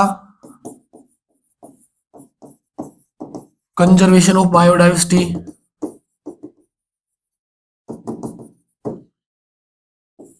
तीसरा इथिकल इश्यू, चौथा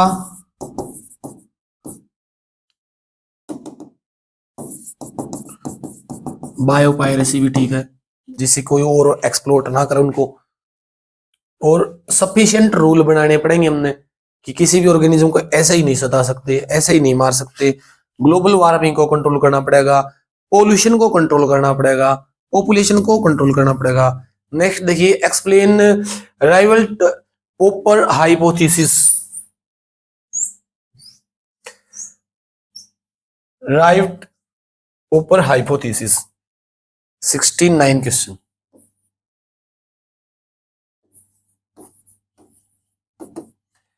ये दिया था बेटा पॉल एरलिच ने।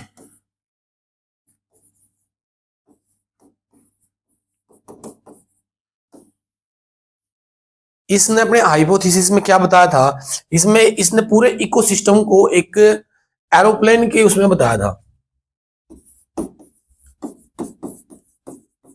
इंपॉर्टेंट क्वेश्चन है बेटा ये, राइवल्ट पोपर हाइपोथेसिस। इसमें बताया था एरोप्लेन को किसके इक्वल रखा था, इकोसिस्टम के। अब इस इकोसिस्टम में यानी कि इस एरोप्लेन के अंदर अगर इसके हम स्क्रू जो है ना उनको ओपन करना स्टार्ट कर दें, ओपन करना यानी इकोसिस्टम के अंदर से कुछ स्पीसीज को एलिमिनेट करना स्टार्ट कर दें, तो अब दो तरह के स्क्रू हो सकते हैं, एक तो माइनर, एक मेजर। अगर डायरेक्ट ही हमने इंजन के स्क्रू को खोल दिया तो प्लेन क्रैश कर जाएगा। तो कुछ मेजर स्पीसीज है इकोसिस्टम में जिनको बिल्कुल बचाना ही नेसेसरी है। माइनर जैसे हमने जो सीट है या फिर अंदर जो स्क्रू है, छोटे स्क्रू है, उनको खोल दिया, वो प्रॉब्लम उनसे भी होगी बेटा। ऐसा नहीं कि उनसे तो क्या प्रॉब्लम होगी, धीरे धीरे उनसे भी प्रॉब्लम तो क्रिएट होगी। तो मेजर और माइनर दोनों को ही बचाना है। तो ये पोपर हाई इसका वो था राइवल्ट पोपर hypothesis. What is lab, lactic acid bacteria. हमारे स्टमक में क्या रोल है बेटा, इनकी इंपॉर्टेंट क्वेश्चन है। हमारे स्टमक में ये डिजीज को डिटेक्ट करता है, विटामिन B12 बनाता है, साथ में मिल्क के जो प्रोटीन है ना, मिल्क से मिलने वाले प्रोटीन, उनको डाइजेस्ट करने में हेल्प करता है। नेक्स्ट है differentiate between in Situ and ex situ conservation. इनका मतलब क्या है, ऑन साइट, और एक्स सिटू का मतलब क्या है, ऑफ साइट। किसी भी ऑर्गेनिज्म को उसी के नेटिव प्लेस में अगर हमने कंजर्व किया ना, पूरी बायोडाइवर्सिटी को ही कंजर्व कर दिया, इन सिटू कंजर्वेशन है। जैसे एग्जांपल के लिए बायोडाइवर्सिटी है, नेशनल पार्क है, और जो सेंचुरी होती है। एक्स सिटू में क्या है, उनको उठा के कहीं दूसरी जगह पर शिफ्ट कर दिया हमने, जैसे जू है, जूलॉजिकल पार्क है, बोटनिकल गार्डन है। नेक्स्ट देखिए, डिफरेंशिएट बिटवीन पॉइंट म्यूटेशन और फ्रेम शिफ्ट। जैसे ये है, अब पॉइंट म्यूटेशन क्या है बेटा, पॉइंट म्यूटेशन का मतलब जैसे मान लो इस तरफ था और जा पूरा ही मिट जा,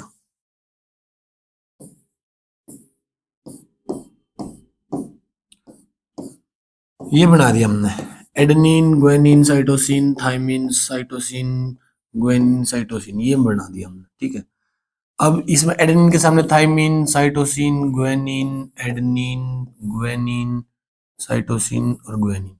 अब इसमें कहीं पर भी एक जगह पर मान लो यहाँ पर हमने चेंज कर दिया, उल्टा कर दिया, इस तरफ एडेनिन आ गया, इस तरफ थाइमिन आ गया, इसको बोलते हैं पॉइंट म्यूटेशन। सिंगल जगह पर पॉलीमॉर्फिज्म शो करेगा। और अगर मान लो इसको हमने डिलीट ही कर दिया, इसको मान लो पूरा ही डिलीट ही कर दिया, अब इससे क्या, ये आगे वाला जो फ्रेम है ना, ये पूरा फ्रेम शिफ्ट हो जाएगा। डिलीशन और एडिशन उसको बोलते हैं फ्रेम शिफ्ट। चेंज वो होगा पॉइंट म्यूटेशन। अगर सिर्फ चेंज हुआ ना तो पॉइंट म्यूटेशन है, डिलीट और ऐड हो गया तो फ्रेम शिफ्ट म्यूटेशन होता है। नेक्स्ट है बेटा इसमें, why can not a population live alone by itself. एक अकेली पॉपुलेशन रह सकती है या नहीं, नहीं रह सकती। क्यों नहीं रह सकती पूछ रखा है, क्योंकि बेटा सभी को डिपेंड है, सभी प्लांट अकेले नहीं रह सकते क्योंकि उनको कार्बन डाइऑक्साइड चाहिए एनिमल से, एनिमल अकेले नहीं रह सकते क्योंकि उनको फोटोसिंथेसिस से जो प्रोडक्ट मिलता है उसकी जरूरत होती है हर्बीवोर्स को, हर्बीवोर्स की जरूरत होती है कार्निवोर्स को, ओमनिवोर्स को। तो एक दूसरे के ऊपर डिपेंड है ये।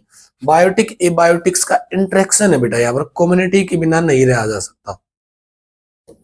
नेक्स्ट है describe the role of heat primer and bacterium Thermus aquaticus in the process of PCR.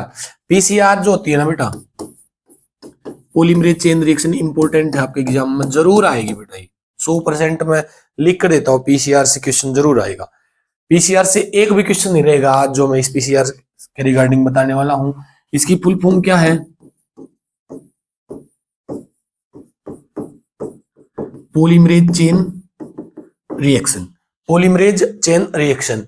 अब इसके अंदर होता क्या है, किसी भी डीएनए की सीक्वेंस का हमने कॉपी करना है, कोई भी एक डीएनए उसकी सीक्वेंस है, उसकी मल्टीपल्स ऑफ कॉपी हमने बनानी है, तो उसके लिए हम पीसीआर यूज करते हैं। इसको 3 स्टेप में पूरा किया जाता है। पहला है बेटा इसका D nature. D nature, D nature में क्या है, जो हमारा डीएनए है, ये डीएनए की 2 स्ट्रैंड है, इनको हमने ओपन करना है। इसके लिए क्या करते हैं हम,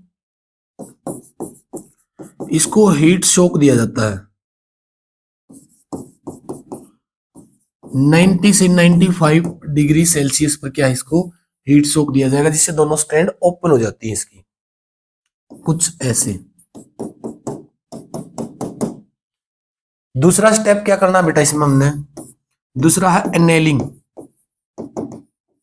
एनेलिंग में क्या करना होता है, अब जो ये स्ट्रैंड है ना, इन स्ट्रैंड के ऊपर हमने, जैसे मान लो यहां पर है 3 डैश, इसके नीचे प्राइमर लगा देंगे, इस तरफ 3 डैश है तो यहां पर, तो प्राइमर लगाए जाते हैं। एनेलिंग के अंदर क्या है, प्राइमर एनेलिंग की जाती है। उसके बाद तीसरा स्टेप क्या होता है बेटा, तीसरा है एक्सटेंशन। एक्सटेंशन, एक्सटेंशन में क्या होता है, एक्सटेंशन में प्राइमर लगने के बाद ये पूरी कॉपी हो जाएगी इसकी, इसकी इस तरफ कॉपी हो जाएगी और 2 डीएनए बन जाएंगे हमारे पास। पहले एक था ना, अब उसकी कॉपी होगी, तो ये एक्सटेंशन है। एक्सटेंशन कौन करता है, थर्मस एक्वेटिकस। ये क्या है, डीएनए पॉलीमरेज है ये बेटा, पॉलीमरेज एंजाइम है ये, थर्मस एक्वेटिकस, टाक भी बोलते हैं इसको। तो ये पीसीआर है, इनका एम्प्लीफिकेशन होता है। तो ये था बेटा आज का हमारा कंप्लीट वीडियो। ये जो 74 क्वेश्चन हमने आज किए हैं ना, ये 74 क्वेश्चन, इनसे बाहर आपके सीबीएसई के अंदर बहुत ही रेयरेस्ट कोई क्वेश्चन कॉन्सेप्ट बेस हो सकता है, अदरवाइज नहीं होगा। एक और वीडियो हम लेकर आएंगे इसी के साथ में, अगली जो वीडियो रहने वाली है हमारी, उसमें एमसीक्यू, रीजन असर्शन और केस स्टडी हम इंक्लूड करके आपको प्रेजेंट करेंगे। तो तब तक बने रहिए हमारे चैनल पर। इस वीडियो को अपने दोस्तों तक जरूर शेयर कर देना ताकि वो भी पास हो जाए। Thank you so much.